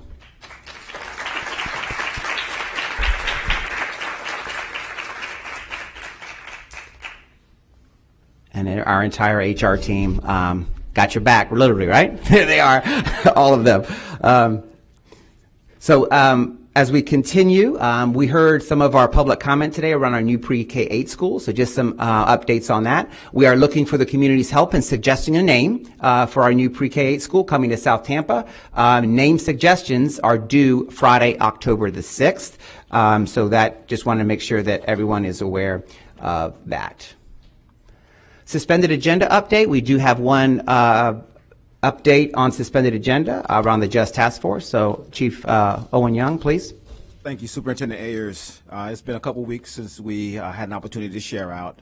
But I tell you, the task force is diligently working toward achieving this goal of supporting the West Tampa community and Just Elementary. Prior to our last meeting, there was a request for Superintendent Ayers to come. And I tell you, he came and he really helped to establish his vision and expectation for the task force in their role, in their work. And I just want to personally thank you, Superintendent Ayers, because I received a lot of calls following your meeting, just thankful for you coming in and establishing and confirming as the interim what that school should be and what the task force orders were coming from you. So I just want to just take the opportunity to highlight that. Superintendent equally talked a little bit about the timeline for making the decision about Just, and we addressed somewhat of the budget. As a result, on the meeting for today, this morning, we anticipated Tampa Housing Authority presenting to the task force. However, the Housing Authority is currently up in Washington, D.C. at the Congressional Black Caucus weekend. So gracefully, I want to take another opportunity to thank Mr. Farkas, who came and delivered information on the West Tampa development projects. And I will say that the information he shared was invaluable to the task force. It really helped the task force to break down into subcommittees, to have a better clarity, to have more clarity and an understanding of what's ahead of us. And I think both visits from Mr. Ayers and Mr. Farkas helped to move the task force forward immensely. The last piece around transparency. We shared with you in the beginning that we were going to pay attention to each and every one of our children who transitioned from JUST. My division, we call the schools periodically just to look at the numbers. Right now, the numbers are sustaining. We have one school that we have a little bit of concern. We saw a little dip in the enrollment numbers from kids who went to that particular school. So as a result, around progress monitoring, we're calling each and every family. They might have moved somewhere else in the district and might be attending another school. But I just wanted to share the specificity and keep it in the forefront that we are progress monitoring and making sure that there's a sensitivity and an engagement with families. And if their transition is something that's a part of a barrier that exists because they've left JUST Elementary, as a cabinet, I will bring it to cabinet just so we lay eyes on it and have divisions to be a part of maybe coming to some creating solutions for those families to make sure that we don't have any other families if it is truly a barrier. So I just wanted to take a minute to share that information with you and answer any questions you may have.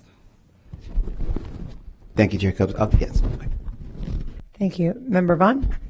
Thank you. What school did you see a drop in enrollment?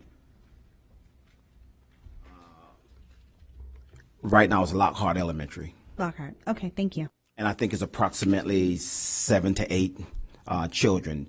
So we're going to follow up tomorrow just to make sure that they're doing the exit interview and that we will touch the families just to hear their part of why they're not there. Thank you, Member Vaughn. Member Press, you had a question? Yeah. Could you let us know as a board what your results are, please? Yes, and I think I'm scheduled to see each of you, unless you want it in the sunshine. I'll report back here, or I will share with you when I meet with you next week. Please and thank you. Okay, thank you. Thank you, Member Press. Member Gray? Well, I want to thank you, Owen Young, for the work that you're doing, and thank you, Superintendent Ayers, the attention that you're giving, which is monumental in the minds of many of our communities, as you know. In a concrete way, do we have an actual sense of what we're going to have next year that you can share with us now so we can communicate to others? Yeah, so it'll be premature for me to give a solid direction. What I can share is that there are many discussions around a hybrid model with a focus on VPK and early learning. And I thought that that's a good place to be. We frequently focus on that population of just getting ahead and establishing what that may look like for our babies coming into school. I think the beauty of it, Member Gray, is that we have a beautiful opportunity with Superintendent Ayers sort of establishing a timeline. And again, Mr. Farkas's involvement today, I think we are at a place where the subcommittees will be able to make a recommendation relatively soon. Yeah, that's exactly what I wanted to find out. Thank you very much. Thank you, Member Gray. Okay, thank you, Superintendent, and thank you so much, Mr. Young, for that great update. I appreciate it. Thank you. Okay, board members, what we'll do is we will do employee input, and then we'll finish up with our board comments. Employees, we now will take your input, even though we hear public comment at the beginning of the meeting. Sometimes it is difficult for employees of our district to attend meetings after 4 p.m. There are many ways for employees to make their voices heard, including through union representatives, phone calls, one-on-one conversations, and public comment at the beginning of the meeting. The board wants to hear from you. With this section of our agenda, we're creating another avenue for employees to speak to our board. We're setting aside 30 minutes for employees of the district to speak to the board about any issues that are on your mind. This is not intended to be a discussion about specific items on tonight's agenda, but rather an opportunity for you to speak to the board about any issues related to the job or the district. Each speaker will have 3 minutes, and also I want to let all the HR, if you want to leave, you can leave right now before that, but you're welcome to stay. You're welcome to stay. So, okay. Well, I think he's going to turn around and direct his conversation to all of you. So, thank you. You can do a 360. They're not dismissed yet. No. Okay. Hey, Rob Crete, Just making CPA. sure. Hey, it goes without saying that individuals who work for the public schools do not do it to get rich. School personnel, both instructional and non-instructional, are committed individuals looking to make a difference in the world. They do not do it for the money, and in fact, most of them, especially given their education, could make much more money in other career fields. Therefore, the unions making concessions in years past to assist the district in financial hard times was extremely commendable and, no doubt, a difficult thing to do. This comes directly from the magistrate last year, and I bring that up not to talk about how sideways things went, but to talk about how positive we're moving right now. Okay. I want to thank Superintendent Ayers for the authentic collaboration that we have. I mean, we're working towards something that we haven't seen in quite a while here in Hillsborough County. I'd also like to thank our chief negotiators. That would be Daniel Shotwell and Britt Wegman from HCTA in the back, because they are doing a professional and fantastic job of corralling the masses and getting that work done logically and efficiently. But I also bring up this point about talking about it being a difficult thing to do. That difficulty is being felt by our employees. We are close to an agreement. We have work to do on it, but we feel like we're really there. I'd also like to thank Ms. Johnson, who's done a great job in presenting the financials, both to you guys and to us at bargaining. She even took Q&A yesterday and did so gracefully and quite frankly in a great fashion. And she's helped the fund balance in a way that we've never seen here in Hillsborough County. I mean, it's amazing what's been done, but yet we need to make a deal, and we need to make sure that we're helping the employees that have suffered through these past couple of years and have had a really hard time. Once again, we could do this. There is a path. We're asking for your collaboration. Once again, we can get there, and thank you again. Thank you. Next speaker, please.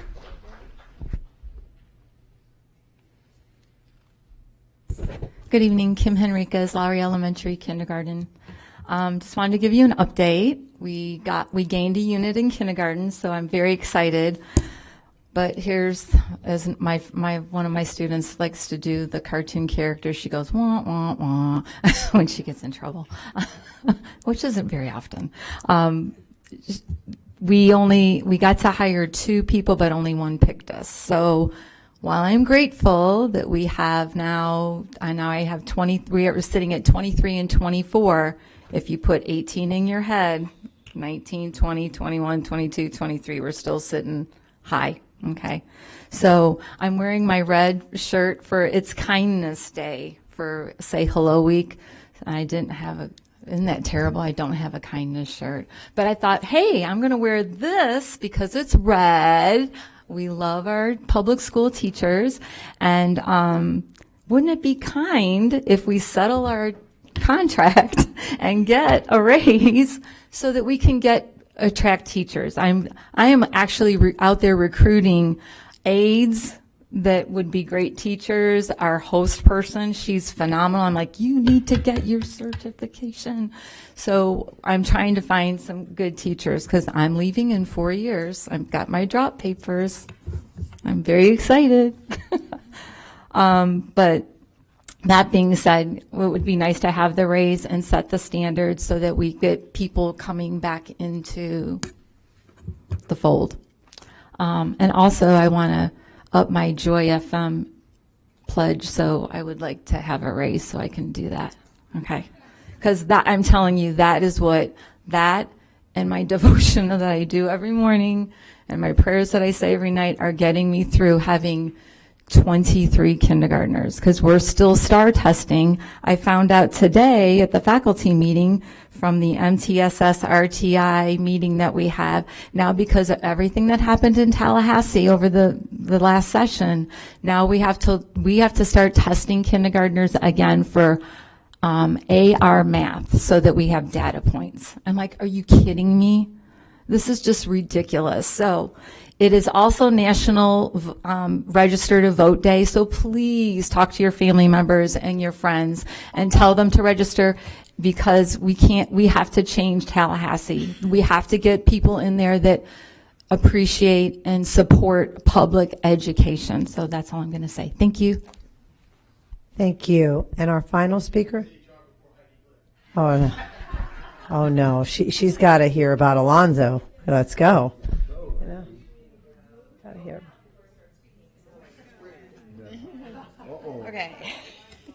Okay. You ready? Start. Go. Good evening to our elected school board members and to our current superintendent. My name is Heidi Glick, and I'm an avid coordinator and teacher at Alonzo High School. When school started back in August, I did what I always do. I get to know my students, and then I give them their first essay assignment, which is about goals. Their academic goals, their community service goals, and their personal goals. Well, after they finished typing their draft, they submitted it to paper.co for review. A human being reviews them, goes over their essay. They look for grammar mistakes, content errors. They make a Socratic evaluation. In other words, they don't tell the students what the answers are, how you should correct it. They make suggestions. You've done this, maybe you should do that. Think about this. They look at word choice. They look at a lot of things other than grammar. So with the assistance of paper, honestly, I can do 100 essays in about 3 days. I'm still working 5 weeks later on getting those 100 plus done. Avid also used paper.co on Tuesdays and Thursdays. Those are our tutoring days throughout the county. I haven't had math or science since 1975. So when the kids ask me questions, I can't help them. So they get on paper. And within 30 seconds, a human being appears and says hi and addresses them by name. How may I help you? And the kids talk about the problem. They take a picture of it. They upload it. And again, it is a Socratic way. They don't tell them the answer. They say, do you have your work with you? Open your book. Let's go through it. And it is fantastic. Well, on September 1st, I had several students say to me, Miss, I can't get into my paper account. I said, oh, don't be silly. And I went, oh, I can't get into my paper account. Well, what happened was the contract was stopped. Now, I understand it doesn't need to be brought to you if it's stopped. I just learned that because I was really, really angry that I didn't know about it, because I come to the meetings. If I'm not here, I'm listening or I'm reading the minutes. No communication was sent out to anybody that this was being stopped. It's horrible that it was stopped. My sophomores are just finished their argumentative presentations, and 2 of the groups picked to bring back paper. That was their argument. And their call to action was for me to go to the school board. And I went, me at the school board? Don't be silly. So I just want you to know that I'd be really, really happy if you brought paper.co back. I've talked to Pete Demick from Backpack. They do not do the same thing anywhere near it. I met with him yesterday. I'm meeting with him in person tomorrow. Their AI looks for grammar and nothing else. But I'd be really, really happy, and you know what? I'd be so happy that I'd be so busy I couldn't come here and complain about things for at least 2 meetings. Just wanted to let you know. Thank you. Thank you. And that concludes our employee comment part of our meeting. We will now go to board comments. We'll go ahead and start with you, Member Washington. Okay, thank you, Madam Chair. First, on September the 12th, the We See You organization, they work with the school system for a partnership, and we're working on Bell Willow this year, Shaw Elementary, and Carter G. Woodson. And what we're doing is to give out angel gifts. We give out angel gifts to 3 different schools, 20 families, for the underserved families that don't have. And overall, we should be giving out this this Christmas, I know we're not supposed to say Christmas, but I'm going to say it anyway. We give out about over 300 gifts to families, bicycles, toys, expensive toys, and so forth. So I just wanted the y'all to realize that We See You is a great organization, and they've been doing a lot for the school district for years. And also they work with the Tony Dungy Foundation many times, but now We See You have kind of like went out and spread it out where they can give out a lot of toys and gifts for the holidays, and which I think is great, because you may not realize we have a lot of families that don't have, and it's our job as an outreach to make sure that they have. And I just wanted to give the We See You kudos. Then I'm moving on to September the 14th. On September the 14th, I had the opportunity to attend Foster Elementary School, the Pro Dads, and the topic was self-control. And we had about maybe 10 to 12 dads there. But it was very, very, very inspirational because one of the things that I concentrated on besides self-control is being a father there for a kid. Being an administrator for all these years in Hillsborough County school system, we always said when something happened to a kid in school, call the mama. They never came up to say, call the daddy. They said, if something happened, even I was documented. If a kid got in some kind of behavior problem, I said, well, call the mama. And I wanted the fathers to understand that you are very important in the development of your kid. The hardest job you can have as a parent is being a parent. That's the hardest job you ever have, because you have your kids that you have to also maintain, and being in education, you have other kids you have to also maintain. And I think I reached them in a positive way, because we need more fathers involved in the family life and coming to the schools to help out. Not all fathers, but there are some that we need to work on so they can come to the school and help out. And it was very touching. Before I left, I told foster fathers, the father that brings the most fathers back to the school next time we meet, I'm going to give them $100.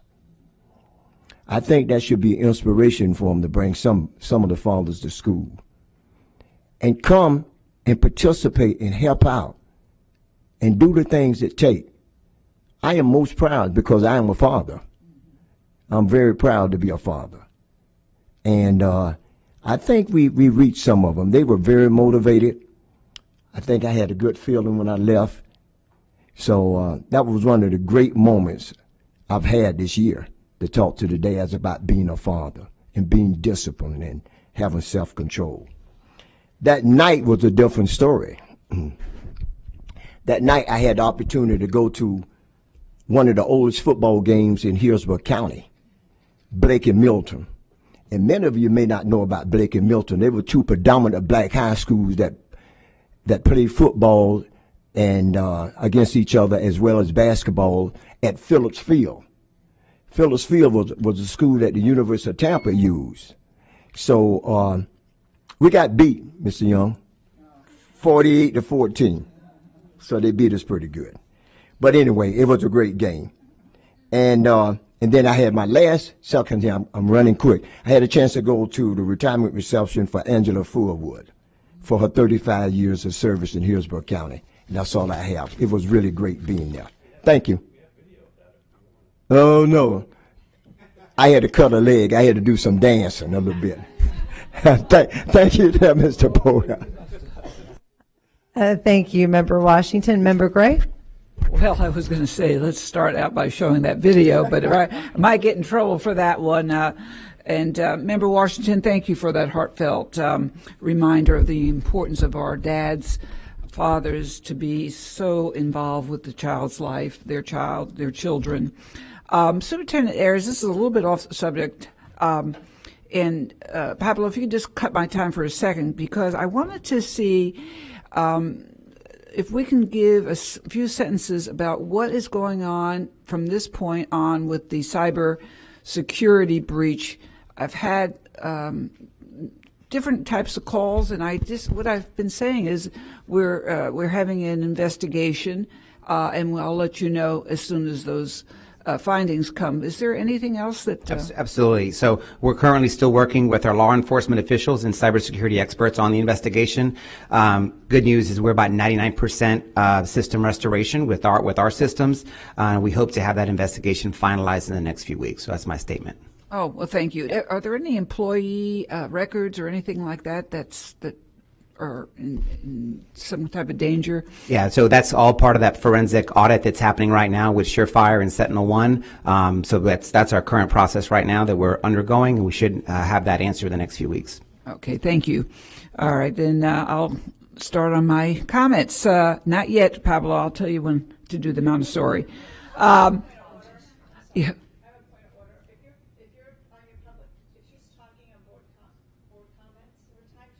Yeah, okay. So we'll continue. Okay, that's fine. Let me go ahead and start then with board comments from 4.15 left. The SOS, the Student Online Safety Parental Awareness Event, will be held at Ballast Point Elementary School in the Media Center from 5:30 p.m. till 7 o'clock p.m.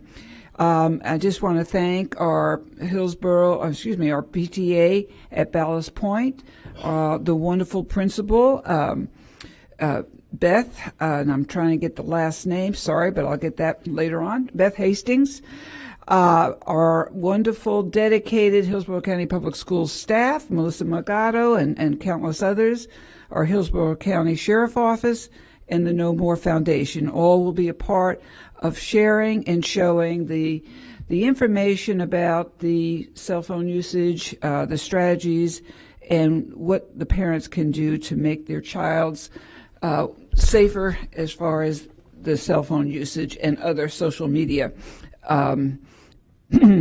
avenues. Then I want to jump to the National Hispanic Heritage Month, beginning on September 15th.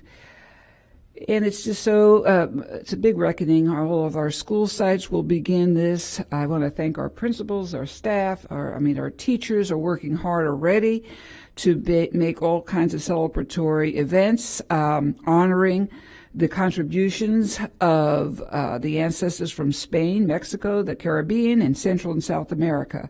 So we're very excited. We have a lot to look forward to in terms of learning about the culture, the great leadership, and our students are just very much involved and actually beginning probably now.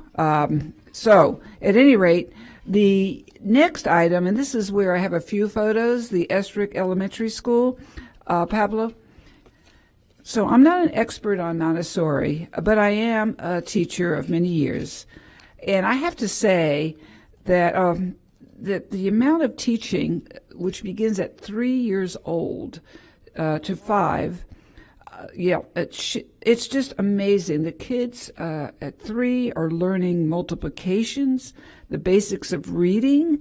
Everything they learn is from left to right, which is really, part of the preparation for reading.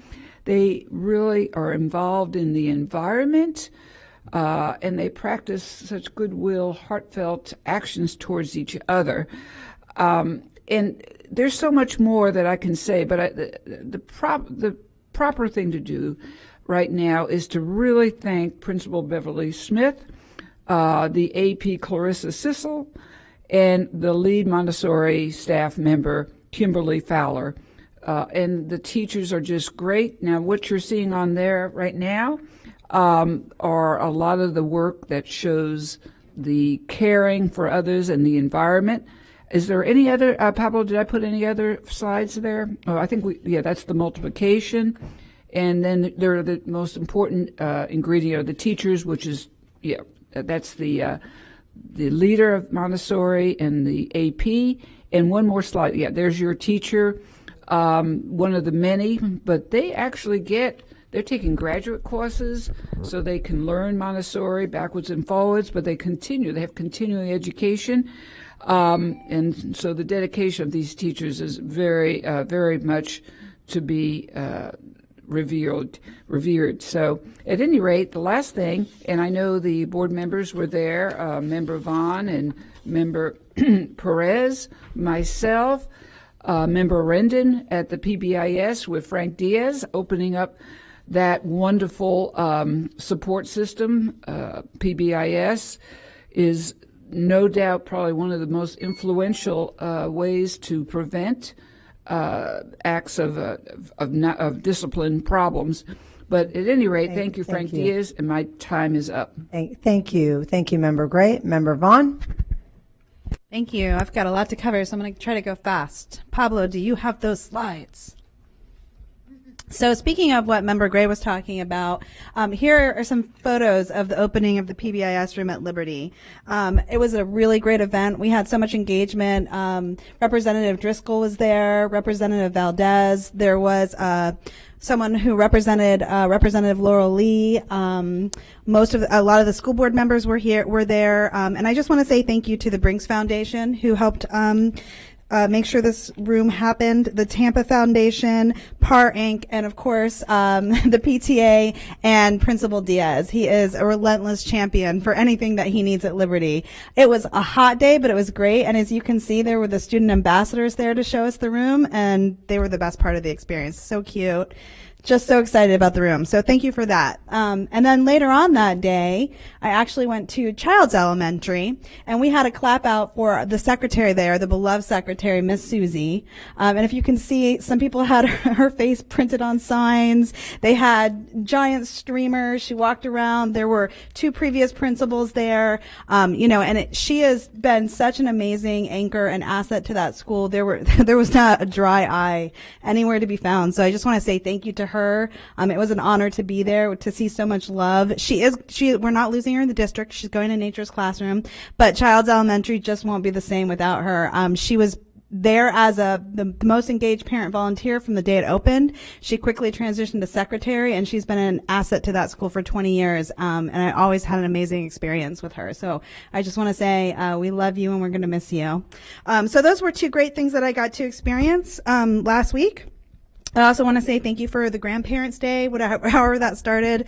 My son's grandparents really enjoyed being able to go into his school and see what that was like and have breakfast with him. Also, Start with Hello Week is in full glory. I'm seeing pictures from all over the district of different students and schools and what they're doing. Today was Crazy Hair Day for my son, and he would not participate in that. Apparently, he's too fancy. But he is excited about the rest of the week. I also want to say welcome, Dr. Patton. You have a big job in front of you. I'm really hoping that one of the things that you'll be able to help us focus on is getting people in our district with these vacancies, because I know we're doing better than we did last year, but there's still a lot of anxiety and there's still a lot of issues within our schools, and that's got to be our number one focus, is getting adults in our schools and our classrooms to look after our kids. So we'll do everything we can to support you, but you got a big job in front of you, so welcome. Also, I just wanted to point out in the letter that you sent out, Superintendent Ayers, that we do have the magnet window opening, choice window and magnet window. There's going to be magnet fairs in October, but also I wanted to let parents know that you can also do a tour of the school that you can arrange privately. You don't have to wait for the fair. So if there's a school that you're interested in, you can talk to the administrator, or they have ways online. So make sure you get out there and tour those schools if you want to. Also, there's the social media survey, which I didn't even know about until I saw that letter. I must have missed that email that went out to families. So as Member Gray has talked so much about the social media policy, there has been a survey that's gone out to parents. When does that close? I didn't see the date of the closing of that survey. I don't have that data right. If we could upload or put on that form when the date closes, so we have some idea of that. I spread it around a lot today, and it looked like it got a lot of good engagement. People are really interested. October 2nd. October 7th, that closes. Okay, I'll make sure to notify that. I saw Member Rendon went out and did a town hall about that, so I'm excited to see the kind of feedback that she has to share with us. In regards to paper, I know that we had a conversation where I was concerned that last time we did paper, we got a lot of feedback from the employees. They really liked it. And at the time, I thought we were going to do a survey before we made that decision. Did we have that survey? The content supervisors surveyed the department heads at high school and the subject area leaders at middle school to gather feedback based on its usage and the return on investment. So sending a survey out to each individual teacher, we did not do. Oh, okay. All right. Well, we'll have some more conversation about that, but I appreciate the update on that. And finally, I know that we have the suspended agenda. You've kind of gone over the just thing that I think is important. I know that as a board, we've talked about literacy and what a focus that is. I know that during the conversation with Just, we had a long conversation about are there schools and students in the same situation and how we really want to focus on that going forward. And you have done an amazing job with morale and focusing on that. I mean, it's permeating throughout every comment what a good job that you've done. But as a board, what I'd really like to start talking about and focusing and definitely getting an update along with the Just is what we're doing about our literacy and literacy crisis and start having real conversations about that and talking about data. So I'd like to make sure that every meeting, if we can have a conversation and update on ways we're focusing, what our data looks like, and what we're doing for our literacy, because I think we've all said as a board that's our number one priority to focus on. So thank you. Yeah, and I'll make sure that every suspended agenda will have some type of literacy update that Ms. Fawcett will provide. So thank you, Ms. Vaughn. Got it in right under the wire. Perfect. 2 seconds. No, I'm just kidding. Member Perez? Thank you, Madam Chair. This is my month, the month of my heritage. I am so excited. And thank you for acknowledging Mental Health Day, October 10th. But so it started off with a kick on September 15th. HCC had an incredible Hispanic Heritage Month celebration, and awards were handed out. And today, the Hispanic Heritage Incorporation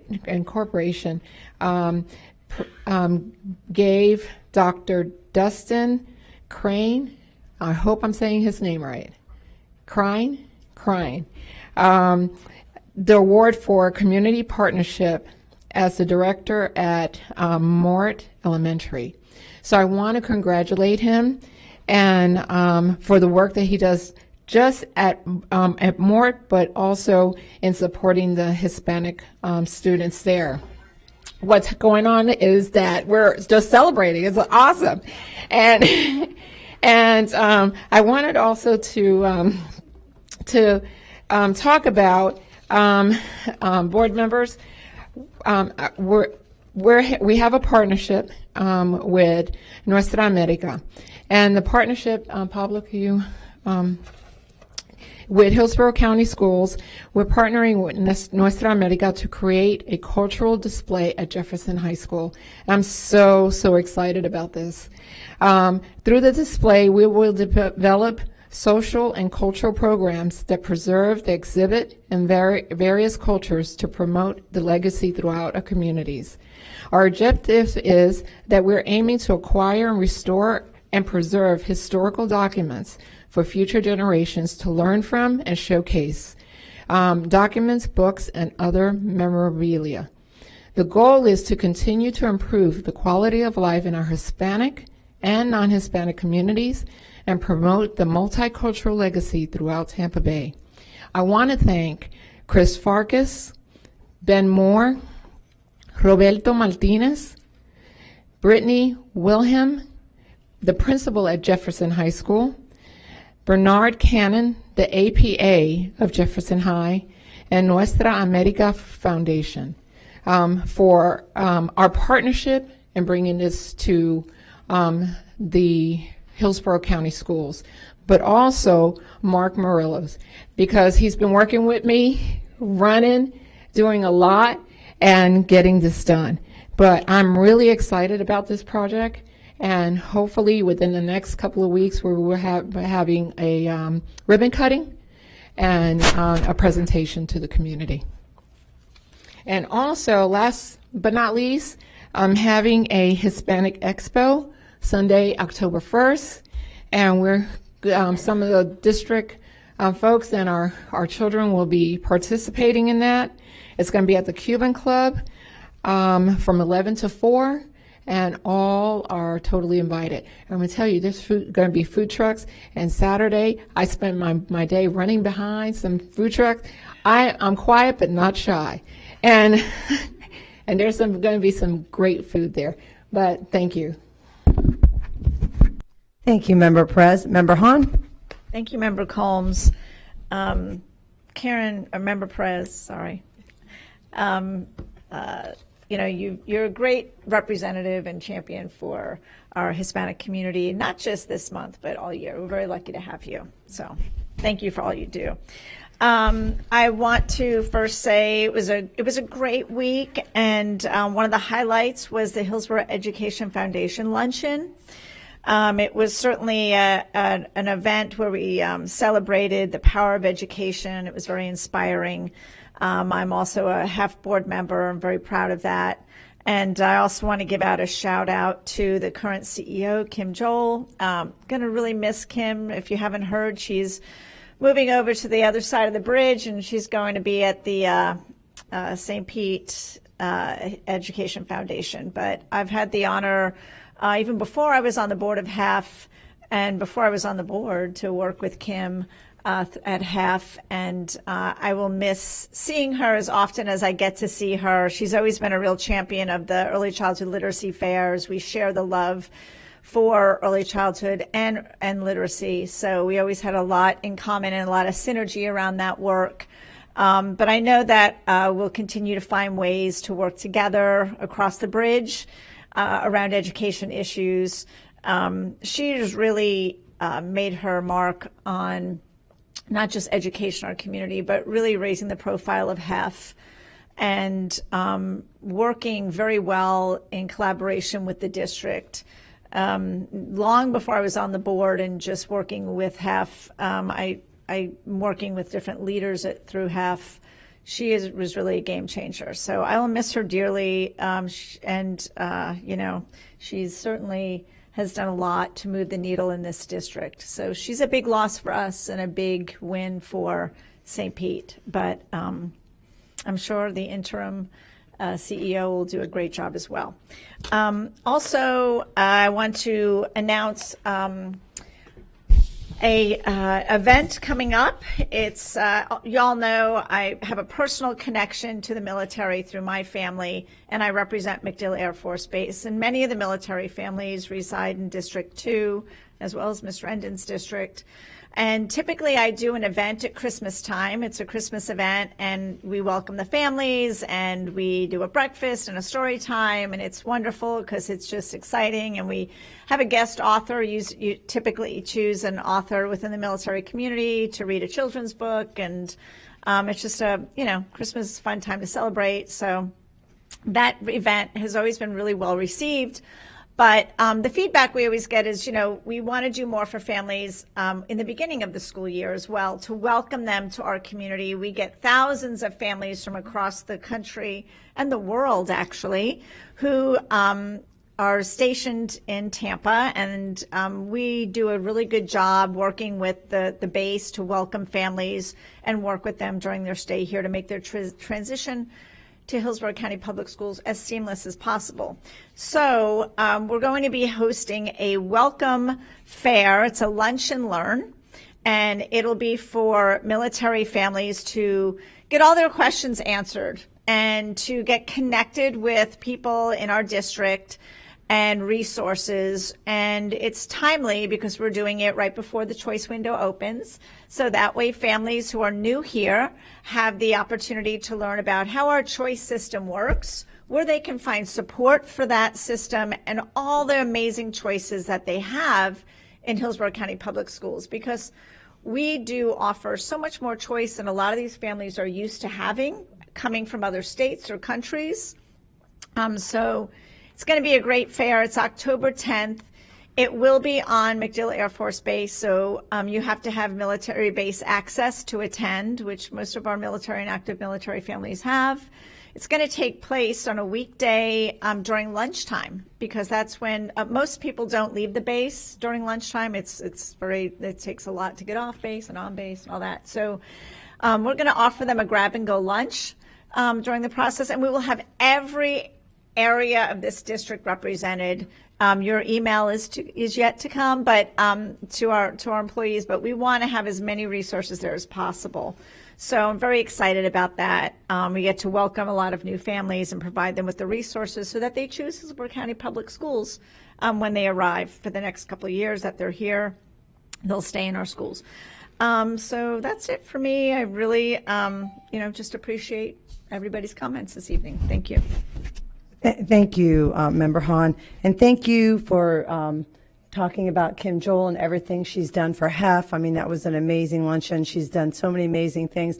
You know, I often go to schools and go to events. One of really special events I went to this week was Seniors in Service, and how they go out there and they really support seniors, can go out there and they can work in the classrooms or work with our veterans or work and advocate for other people who are in elderly care. And I do want to talk about something, more serious that I think everybody's thinking about lately, and that is like the increase in crime, the increase of access for kids with guns, and what's happening, in our community. Just this week alone, there's been several incidents, and I know that Freddie Barton with Safe and Sound has done an incredible job and continues to do so. About a year and a half ago, I met Melissa Ransell and Grace Hutchinson for the Be Smart organization, and we have worked really, really alongside, step by step, trying to let people know about really locking their guns up and securing it. So I wanted to show some data, some key data points, that more than 700 U.S. children die by gun suicide every year. In Florida, an average of 214 children and teens die by guns every year, of which 29% of these deaths are suicides. And according to CDC National Youth, 20% of high school students seriously considered attempting suicide within the last year. The two groups which are most unintentionally shoot themselves or others are high school students between the ages of 14 and 17, followed by preschoolers ages 5 and younger. The number of incidents involving guns at schools, preschool, and K-12 over the past 10 years has drastically gone up. 3/4 of school shooters acquired their guns from the home of a parent or close relative. Although less than 1% of gun violence at schools in the U.S. are mass shootings, 75% of children ages 15 to 21 cite mass shootings as a primary source of stress. So this Be Smart is really about having your guns locked up and secure. Often we're hearing that kids are finding guns in unlocked cars or in areas like that or at home. So quite a while ago, Superintendent Ayers, myself, Chief Burkaw, and Sheriff Chronister, and the Chief of Security, John Newman, we all worked together to create a public service announcement, and I'd like to share that with you now. Every day in Hillsborough County, our top priority is to ensure that our students and employees are provided with a safe educational environment. During the school year, we understand that students may go home alone or may go to a friend's house when there's parents not there. We've all heard the tragic stories. A teenager who finds a gun and accidentally shoots and kills a friend. A child fatally shot by a young family member who found a gun in their home. These tragedies don't have to happen if we all take just a few simple steps. In an effort to keep our kids and community safe, Hillsborough County Public Schools and local law enforcement are joining the Be Smart for Kids initiative. Be Smart's mission is to remind adults what they can do to limit children and teenagers' access to guns. SMART is an acronym, and each letter includes a call to action. S, secure all guns that are in your home and vehicles. M, model responsible behavior around guns. A, ask about the presence of unsecured guns in homes your child may be visiting. R, recognize the roles of guns in suicide. T, tell your peers to be smart. Unsecured firearms pose a significant risk for our students, even well and beyond gun violence in school. Over 350 per year deaths have resulted from unintentional discharges at home. These guns need to be secured. Think about it. That's almost one per day. This can be avoided. Securing guns can save lives, and it begins with you at home. Let's be a part of ensuring our families are informed and safe. For more resources, tools, and strategies on how to be smart, I encourage you to visit besmartforkids.org. Join us as we work to keep our students safe all year long. Thank you. And it really is important that it's a lot deeper. Our psychologists are working alongside. Be Smart will be often in different organizations. And it really is about keeping those guns locked. So when a child is feeling sad or if they're feeling violent or whatever's happening, that they don't have access. Unfortunately, this week we're seeing that often too much, and we have to make sure that we do our part to make sure that our students are safe and that everybody is safe. So I thank you. I thank Be Smart. It's such a great organization, and I thank all of you. Have a nice evening. This meeting is adjourned.